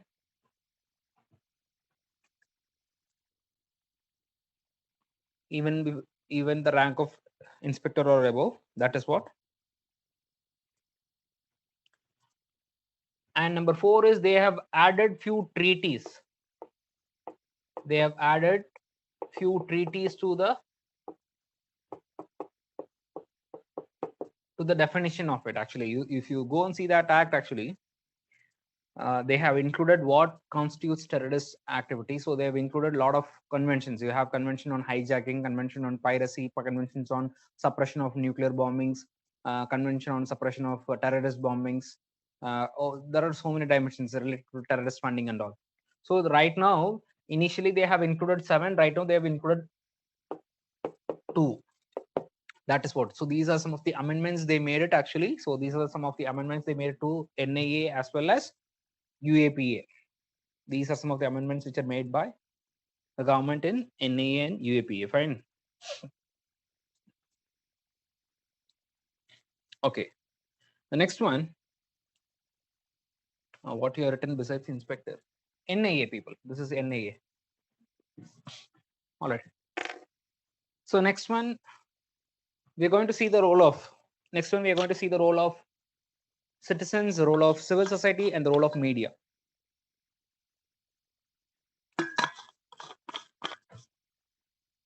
Next one, we are going to see the role of citizens, the role of civil society, and the role of media. See, with respect to civil society, we'll start with the first, the role of civil society. So we'll start with the role of civil society. Right now. Now, why we have to focus on civil society?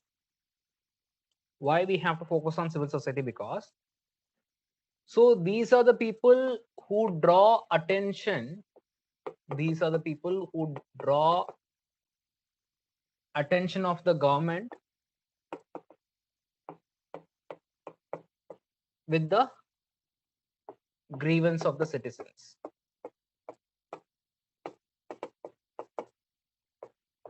So the reason why we have to focus on civil societies, these are the people who draw the attention of the government towards the grievance of the citizens. And they also play an instrumental role in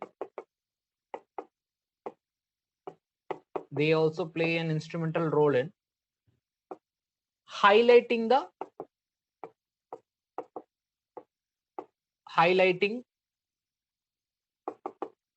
the human right violations, of armed forces.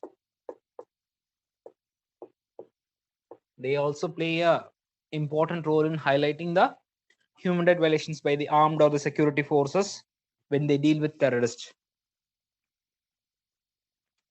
And they are also the first responders. They are also the first responders in case of any crisis at the local level. So because of these factors, you have to give primary importance to civil society. So there is a lot of role to be played by them. There is a lot of role to be played by them. So what is the role is? So based on which they can play, you can say, a perfect advisory role. Advisory and educative role. Advisory and educative, advisory to the government and educate the people also. All right. So they have to spread the awareness, outreach, reach out with the people, prevent them from falling into the trap of terrorism. All right. So the role, exactly what they have to play, is an advisory as well as educative. So advice on the government about how they have to approach, because they can give intelligence also, and basically educate to the people that, like, so you have to be very loyal to the country as such. Like if at all they are planning to go against the country, that is up. So these are the kind of roles they have to play with respect to civil society. So these are the importance of civil society. This is what the role supposed to be played. Okay, fine. Next one. So what is the role of, you can say, the citizens as such, or the citizens actually? Now whenever I citizens actually as such, now I have to focus on, first of all, like what we as a citizen should do. We should ensure first of all there is no discrimination first of all made by us. The discrimination and the prejudice should be done away with. Now speaking bad about a specific community. All right. So it is said that, like, we often speak about like Islam with respect to, say, terrorism. No one is going to deny that, like, ISIS is fighting based on religion. But now you see, kind of, so in Islam, like here in India, if people want to find, okay, maybe a kind of house or anything, like, so you kind of suspect them, everyone, to be a terrorist. So branding a community to be a terrorist as a whole, that is where, like, people have to change their attitude. That, in fact, like, it creates more, you can say, adverse reactions. Again, that is where, like, you become more, you can say, radical. So that mentality should change actually. All right. So that is what, like, when we speak about the citizens, how they should first of all stop it, like, actually. So in any case, you see that, like, in any country, first of all, as a majoritarian, like, first of all, you should ensure the minorities should feel safe and secure. No matter, there are people creating problem in majority and minorities also. So it is first of all the duty of everyone. First of all, like no, see the minorities also, they should condemn the other act of other people. The majority also should condemn the act of the others also. So first of all, like no, it should start first of all from the people. And whenever I speak about citizens, I should specifically focus on the role played in the education also. When I speak about citizens, like what is the role played in education? Like you should like so you don't expect the NGOs to come and teach to you what you should do or what should do. It should start from the schooling actually. Why it should start from the school? Like for instance, I'll tell you, as per the national, write down please, as per the national curriculum framework of 2005,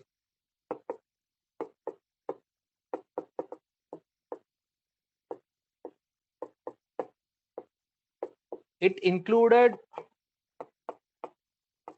the promotion of peace as a chapter. Promotion of peace through education, I mean like educating, like promotion of peace or related to that, like promotion of peace through education. The reason why, because you can see schools are the nurseries of peace, where you can nurture to the young children. And similarly, you can see teachers are the healers. Actually, teachers are considered to be the social healers.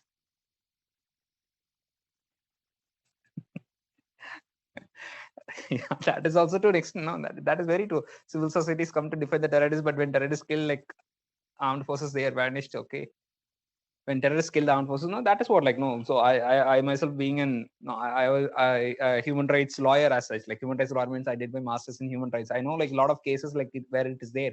All right. So again, like no, I know that people have a lot of such opinions, and people tend to do support. Like I am saying that like people either they support armed forces or either they support the cause of the terrorists actually. So here I'm trying to give it like I know we have two set of audiences who justify that. All right, so let it be. I am getting comments on both the side, fine, so let it be. So it's the year of national curriculum is 2005. Yes, after that in 2005 actually, so there is this promotion of education for peace actually. So education for peace means like you got to do that, like you have to incorporate elements of peace, like nurturing those, you can say, fraternity, brotherhood in the curriculum actually. So why? Because teachers and schools are the nurseries wherein you can nurture that.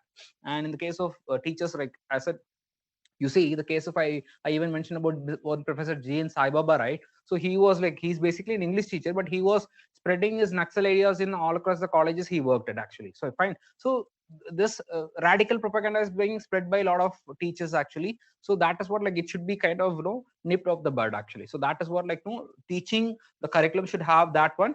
So that is what the objective of this, all right, the civil society with respect to this I mean citizen, I mean education. And with respect to media, and third one is with respect to media people. And with respect to media, you know that like media is also like media should be responsible. Basically, what they say is media should be responsible. All right. So one thing is that media should follow a self-restraint, because it can't be, there is no law which is regulating the kind of thing which is there. Because we'll study so much about this role of media and social media in the respect to, we have a specific chapter, right? Probably next two session. You know that like so many times in the case of 2008 Taj attack also, they were live streaming whatever happening in the hotel actually. So the thing is that all the terrorists, they were looking at the TV, and then they went and shot all those people like who are live telecasting. All right, so this is what it happens actually. We'll discuss that the role played by it. But right now, so media, the same thing, whatever similar to civil society you can incorporate, but only thing, they have to maintain that self restraint, like no, what to what extent they can intervene, to what extent they should not. All right, so these are some of the things. Fine, we'll discuss that later on. And next is about administrative and governance. Please write down administrative and governance aspect.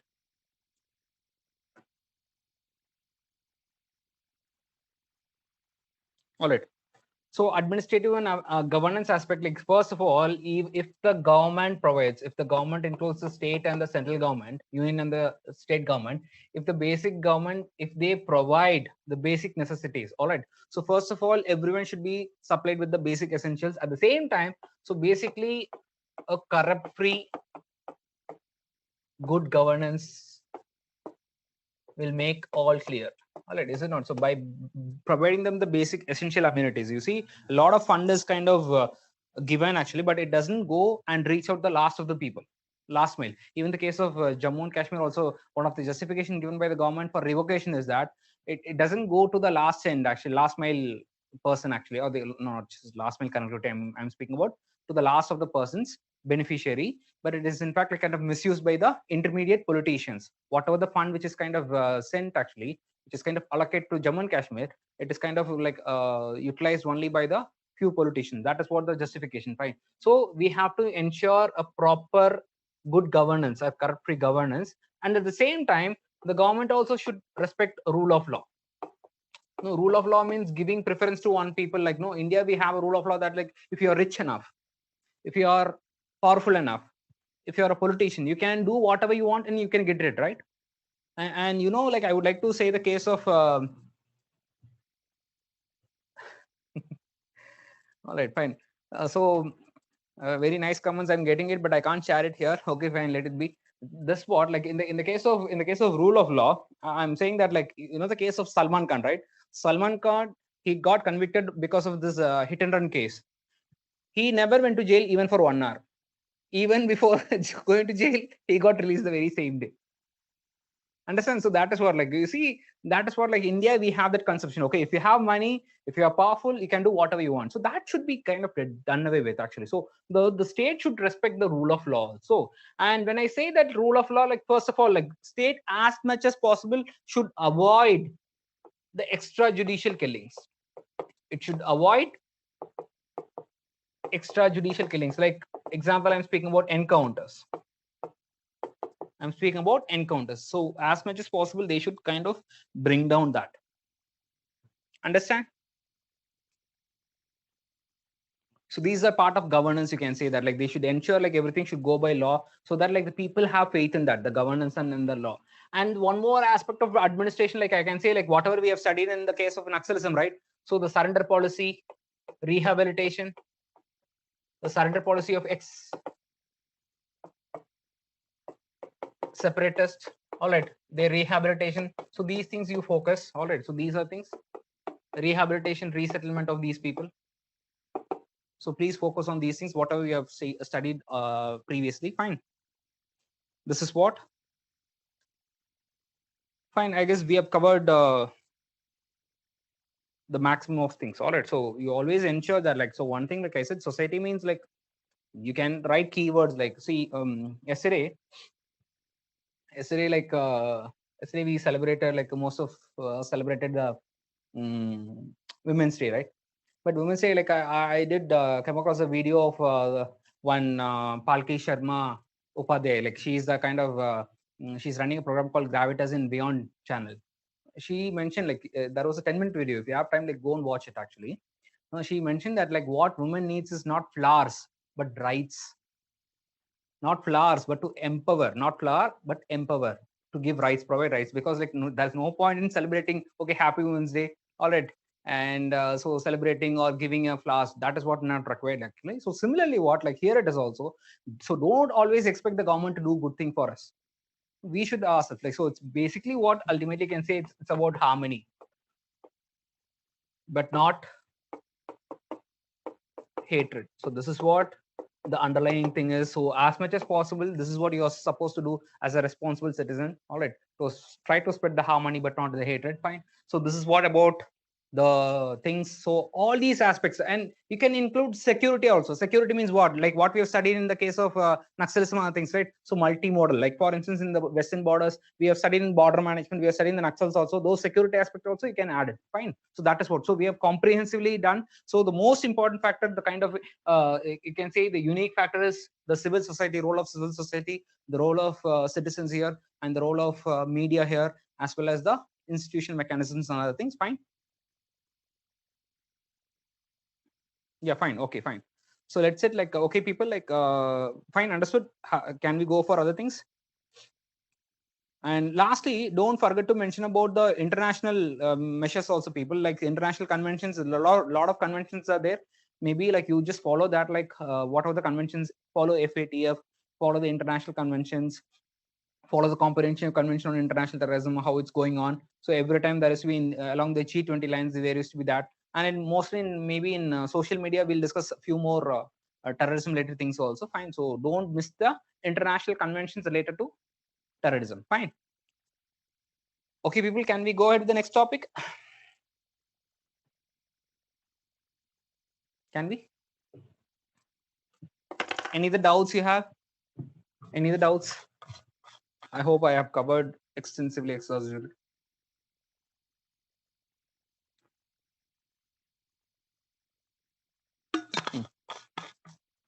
Okay. Governance slide. Which one? This one or this one? All right. Okay, next one.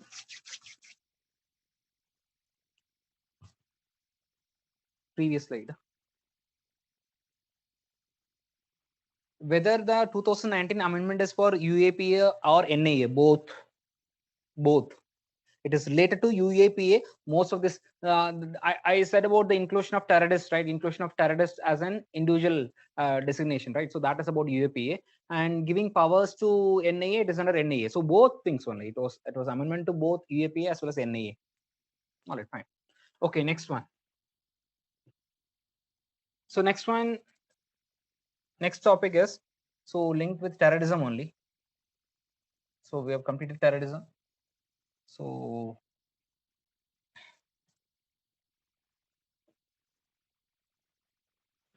now we are going to see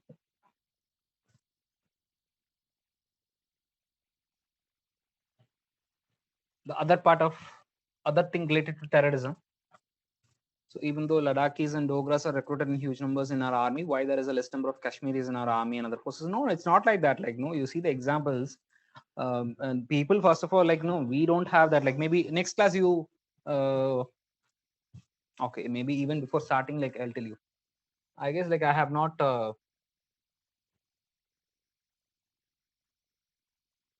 Maybe I'll take 5 minutes to explain this aspect. You see, just a minute, people.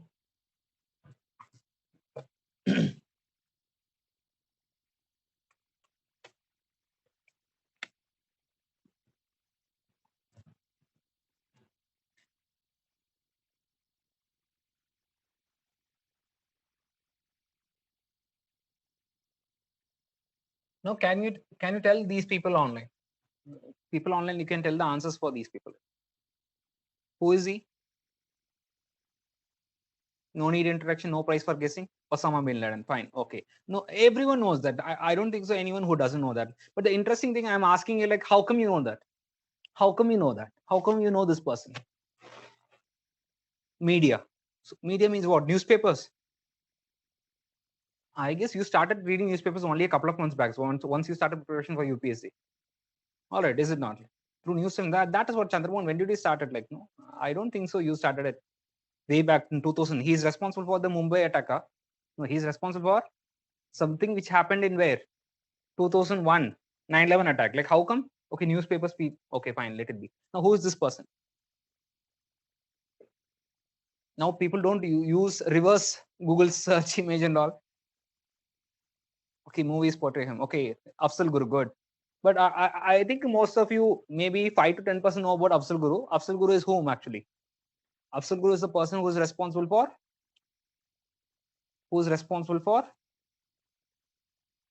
Mumbai attack actually. No, definitely not Mumbai. Okay, Parliament attack. Good. Parliament attack. Fine. So maybe right now, like maybe if you're in the class, I'll get to know that whether you Googled it or not, but mostly this is one.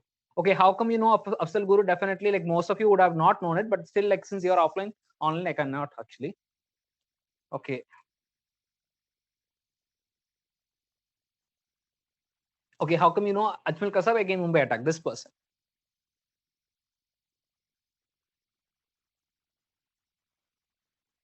No, no, don't know. Okay, fine. Next one.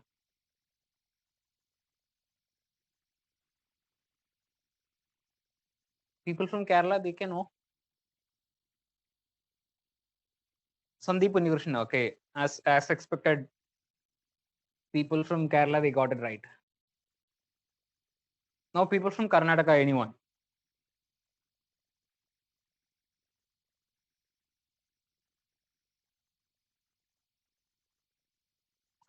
Lance Nayak Hanumanthappa. No, where is Burhan Wani? Like, this person is Burhan Wani, you said? Like, Paul, you said this person is Burhan Wani? No, this is Burhan Wani. This is Burhan Wani. Okay, fine. Who is Burhan Wani? Responsible for the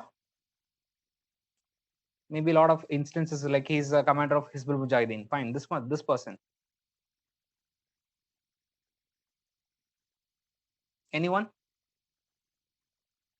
Okay, good. Captain Vikram Batra. Okay, person who martyred in 1999 Kargil attack. Good. And definitely this is my Brahmastra. No one is going to answer this. Definitely no one is going to answer this one.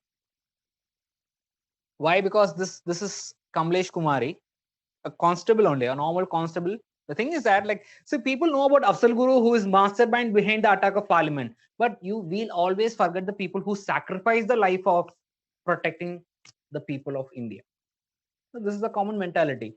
So there is a fantastic video which is, I guess that is there in, like, maybe if possible next class, like I'll share it in the security forces. Like, you see Sandeep Unikrishn's father feels so sad about it. Like, no, people don't even recognize, they forget the kind of the sacrifice made by the martyrs actually. Fine. So that is what actually, so maybe next class I'll tell it. Like, so this is what, so we always remember the terrorists but not the heroes who sacrificed. Then how, then why, then there is no point in saying that, like, why people want to be terrorists? Because fame. People, how do people remember when I join a security forces? What? I don't get anything, right? But if I join terrorism, I get fame. Maybe I'll be in news even after death. People remember that. Fine. That is one such reason, the media thing, like we'll discuss that also. And the one person who was with the bird, like, maybe if you have time, like, you find it out, like, somehow find out that person and we'll discuss in next class. Okay, we'll start with the new topic. So I guess this one.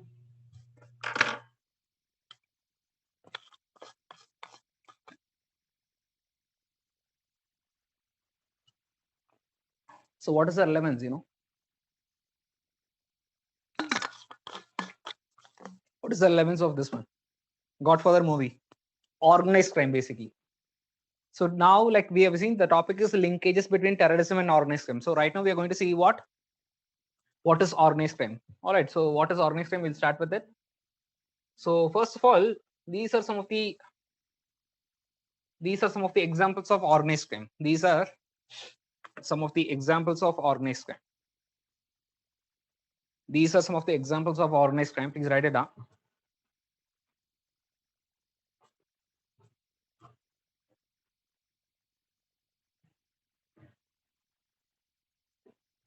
So these are some of the examples of organized crime.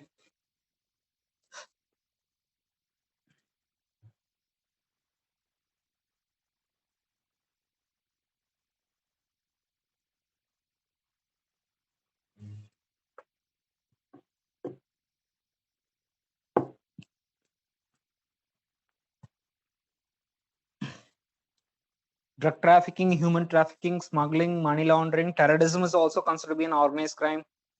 Contract killers, people who kill for money, illegal immigration or illegal migration, that is also.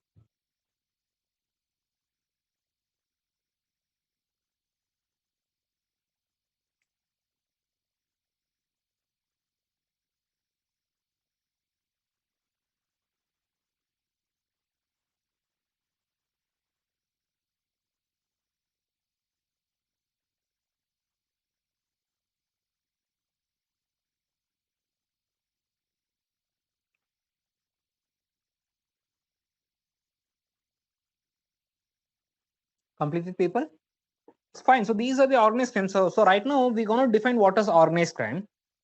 And thereafter, like, we're going to find out the linkages between that. Like, so what is it, like, whether terrorism is organized crime, if you, what are the similarities and what are those things? I'll give an example here, people. See, the example of organized crime is like, so any crime is like planned and everything, but why it called as organized crime? Basically, you see, like the case of illegal migration. I'll give an example for regarding this one. So illegal migration. Fine, Chandramohan. Why you keep on speaking about this person? Why?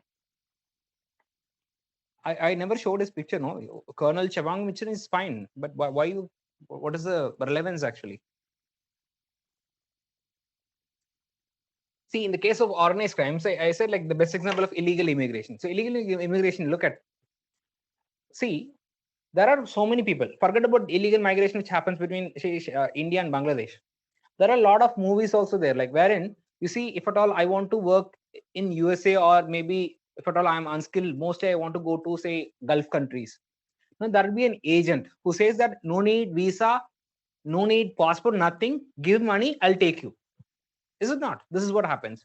So I'll somehow take you. Fine, give money. So these are people racket. What exactly? These agents, they will know where there is job. So in maybe in USA, or maybe in say in Gulf countries, they know those people who wanted people from other countries for lesser job. Doesn't matter they have visa or not. They'll make them work. So these people, they need someone who work for a lesser wage. At the same time, these agents, they also know where are those people here in India who are ready to work for a lesser wage, which is lesser wage comparatively here maybe, but comparatively it will be more when they work there in Gulf countries. That is what. So they know where is the demand, where is the supply. So they know that illegal things. So drug trafficking, they know where is the supply is coming from Afghanistan, and they know where is the demand. Punjab, people of Punjab, especially youth, flourishing, lot of money they can give, they can get it, because they can use it. Like, so who can bring in? The Khalistani people can bring in. So this is what the common thing is, sir. So in all these organized crime, you can see that there is a group which is involved in it. It's called as an organized crime syndicate, a group actually. So that group is always there, irrespective of like the leadership. More beyond the leadership also, it survives to continue generations after generations, say leaders after leaders. So that is what it differentiates, for which first of all we go to define what is organized crime. So in India, the definition of organized crime, we can get it from MCOCA Act. What is MCOC Act? Maharashtra Control of Organized Crime Act 1999. Yeah, very true, Mohan. Like Chandramohan, a lot of such heroes are there. Very good. All right. So India doesn't know, like India also, like other people also forget it. Fine.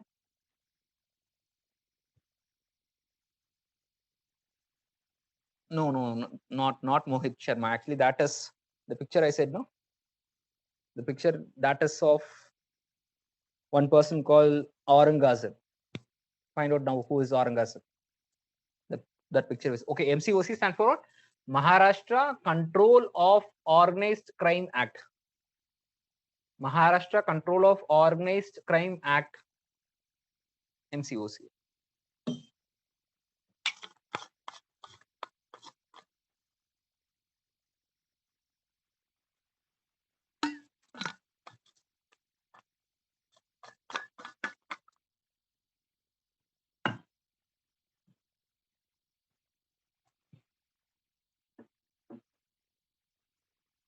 Okay.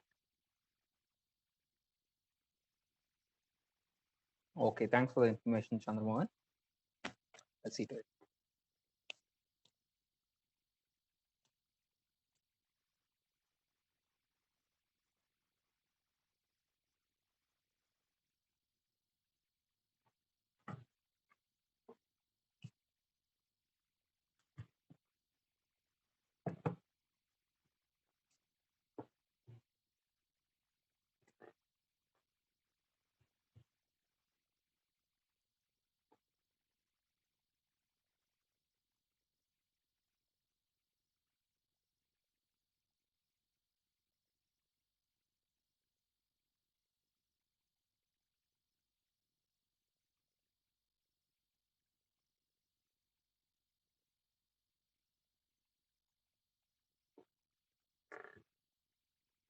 People completed. So it is any continuing unlawful activity, meaning continuing unlawful activity means it doesn't stop with any single person or single organization. It keeps on continuing. You know where it starts, where it ends. It doesn't know that. You doesn't know that. Like, so that is what it is done by a syndicate called as organized crime syndicate, criminal syndicate group actually. So it is done through, in Indian case, they have included through violence, intimidation, or coercion. What is the meaning of intimidation? Threatening. So most of the organized crime that involves threatening factor as well as coercion. Coercion means what? Forcing the people to do it. All right, so that is what, like, and why it is done, this is what ultimately. All right, so for the pecuniary benefits, what is the meaning of pecuniary benefit, people? Monetary benefit. Pecuniary means what? Monetary, for money. The ultimate aim is, the ultimate aim of these people is money. The ultimate aim is what? Money actually. So for the benefit of money, that is what pecuniary benefits, or gaining undue economic advantage. And Indian case, again, we have included for promoting insurgency also. Insurgency, you know, like violence. So armed rebellion against the government. Fine. So this is what. So we have given this one an MCOC act. Like similarly, the other states also have it. Gujarat also have a similar act. Karnataka also has a similar act. All right, the other things. You see, one interesting thing with respect to MCOC act is from 1995 till 2002, there was no anti-terror legislations. Only one thing is UAPA. UAPA was not directed towards it. From 1995, suddenly there was a surge of terrorist instances in Mumbai, especially underworld, and that is the reason why they enacted this one. So in fact, like, it is as equivalent as an anti-terror legislation. It had provisions stringent as an anti-terror legislation. That is what. So MCOC Act. All right, these are the examples. Right now, internationally, you have to follow an organization called as UNODC. What is UNODC? United Nations Organization on Drugs and Crime. Office, I'm sorry. United Nations Office on Drugs and Crime, UNODC. You can write it here. As per UNODC, United Nations Office on Drugs and Crime,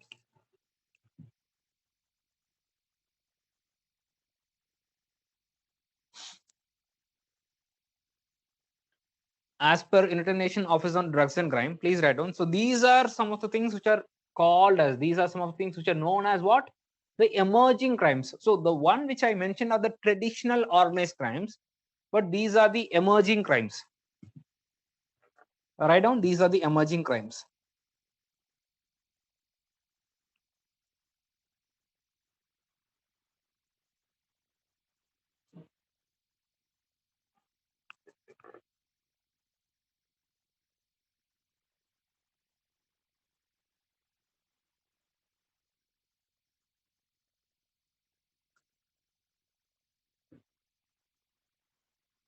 These are the emerging crimes. See, that includes cyber crime, identity related crime, trafficking in cultural property, wildlife and forest related crime, maritime crime, and piracy as well as organ trafficking. Anige, koncham camera koncham keelkondu.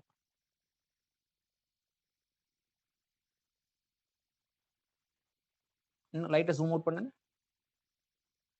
போதும். Fine. So according to UNODC, these are the emerging crimes. What is the meaning of emerging crimes? Means that, see, whatever I said before, say smuggling, all right, so terrorism. So these are kind of traditional things. Like now these are emerging crimes, emerging organized crimes. There, like one thing people like mostly make a mistake. What is this identity related crime? What is the meaning of identity related crime? Means the second one now, cybercrime, everyone knows it. But what is the meaning of this identity related crime? Means, you see, using of biometrics, or usage of those physical features or the biometric features which is part of your maybe your banking transactions. You see, mostly they used to take the biometric things, and then they used to replicate that, then they used to especially in banking frauds, right? So that is called as identity related crime. So mostly this is the emerging thing.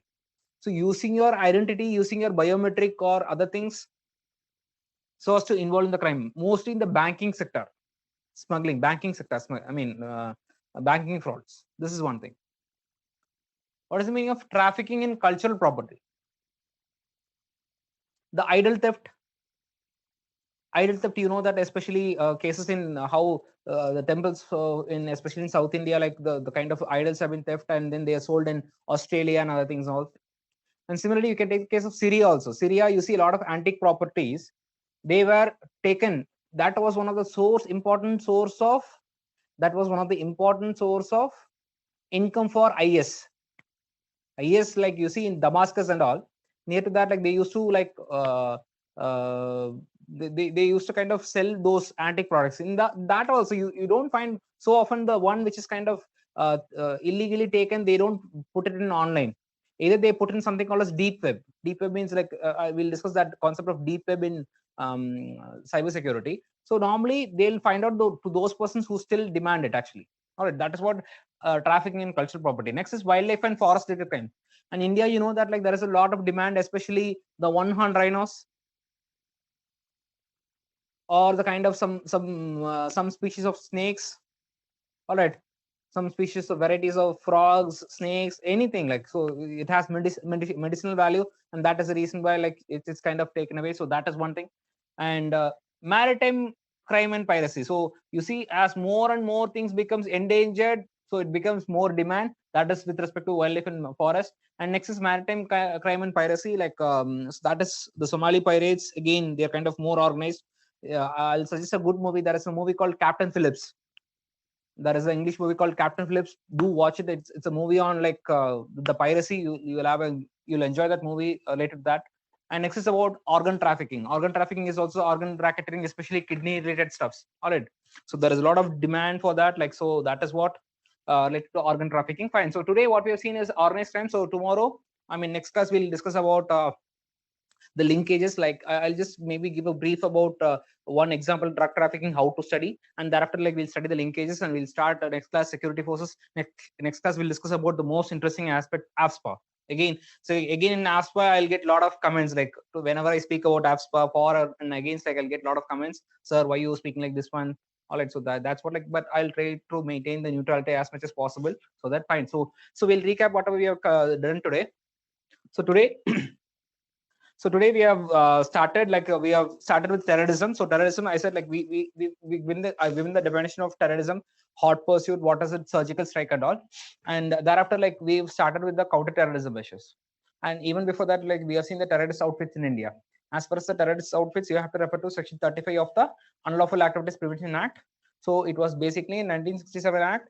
It was amended in 2004. Till recently 2019 also. And now the terrorists, I said, like how your approach should be, how you should study for any terrorist activity or those listed terrorist organizations active in India, be the recent Khalistani movement or the ever seen separatist movement in West and the East. You have to know what is their objective. All right, so what is their objective, whether they want to make Jammu and Kashmir independent or they wanted to join with India. So that is what, like we have seen, like, and the differentiation I made, SIMI and IM, they are the regional terrorists, religious terrorists. All right, so Jaish-e-Mohammed and Lashkar-e-Taiba, more separatists, even though they have the elements of religion. That is what. And apart from that, like we have seen CPI, Maoists, all the examples and all. And next we have seen the counter-terrorism measures. We started with the military use of force. It's fine, but you should use it proportionately, planned, calibrated manner, that it should not be result in radicalization. So we have seen the examples of Kashmir and other factors. And the next one is we have seen the institutional mechanisms. It's of, you see, intelligence agency like MAC we have seen, and we have seen investigative agencies like NIA, and also one example for security forces, NSG. All right, so there is a proposed NCTC. Why NCTC? National Counterterrorism Center, but it is because of the federal issues of the state, it is kind of not in active. And NatGrid also I mentioned, like we'll discuss that in the security forces concept. And apart from that, the other things, the legislative mechanisms, we spoke about NSA, NIA, and why TADA was lapsed, why POTA was repealed, and the provisions after the repeal of POTA, like there is no need for a special law. The already existing law, UAP, is amended in 2004, and why those laws were repealed with respect to bail, with respect to custody, with respect to presumption, with respect to confessions before a police officer. All these provisions we have seen, and all these provisions which are part of Pota and Tada, it is still there in UAPA also. Next, like we have seen the case of like what is the role played by the media, civil society, as well as the citizens. Like so as far as the citizens, they should promote harmony rather than hatred. So they should establish the fraternity, brotherhood. All right, and it is through possible through education the school level. So national curriculum framework, schools are nurseries, teachers are the social healers. All those examples I gave. And with respect to civil society, because these are the people who bring the grievances of the people to the government actually attention, and similarly they are the one who highlight the violations or the human rights violations by the armed forces, and that is the reason why they should play a responsible advisory as well as educative role, I've said. And thereafter, like about the media, I said like they should be more self-restrained. All right, so that is what. And we discussed about the administration as well as the governance aspect, how good governance is necessary, how a corrupt free governance is necessary, how rule of law is necessary, and how prevention of or avoiding extrajudicial killings is necessary. And those things I've mentioned, and administrative aspects I've mentioned about this resettlement and rehabilitation of ex-separatists also, terrorists also. Fine, these are the elements we have discussed. And thereafter we started with this part, organized crime, the definition of organized crime, the traditional as well as the emerging trends. All right, so next class we'll discuss about organized crime, maybe 15 to 20 minutes, after which we'll start with the new topic, security forces. So I hope you enjoy the class today. So stay safe, take care people. Fine, I'll answer your doubts. All right, good night everyone. Fine. Yeah, thank you everyone. Okay, glad you enjoyed it. Fine. Yeah. Okay, and now I'll answer your doubts. Okay, I guess I've shared my mail ID. So my mail ID is again, once again, I'll share it to you.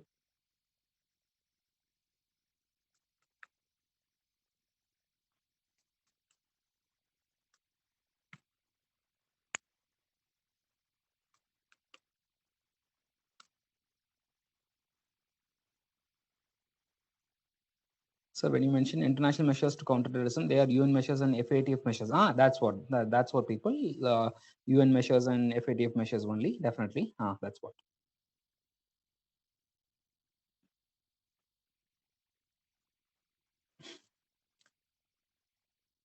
Yeah, very true, Chandramohan. That is also like the role played by media should be more responsible.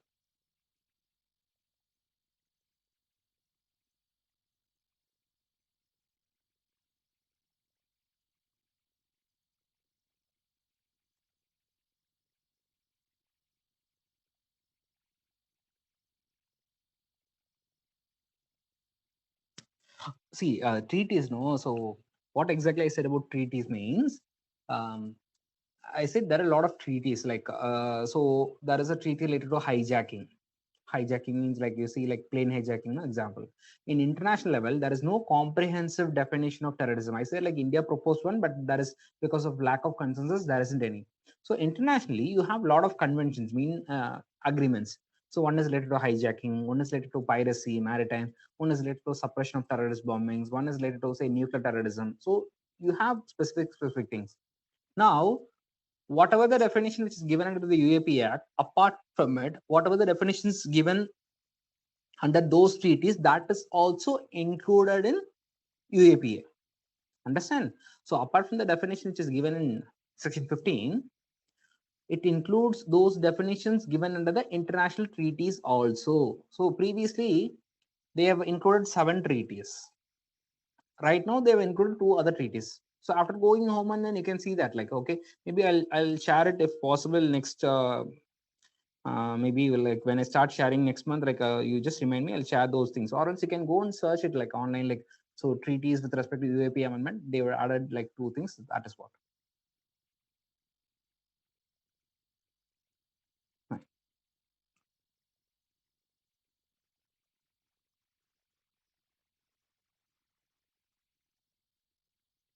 So anything else, people? So can we wind up?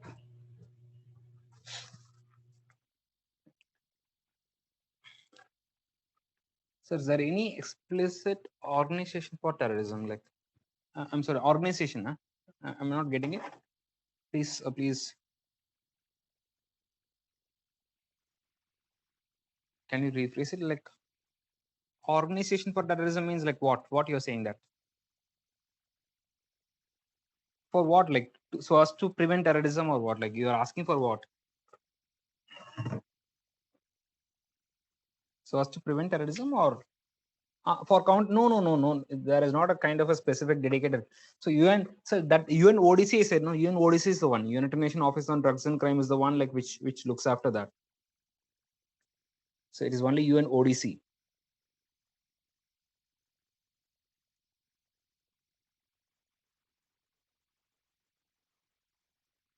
So it is only UNODC which is matters.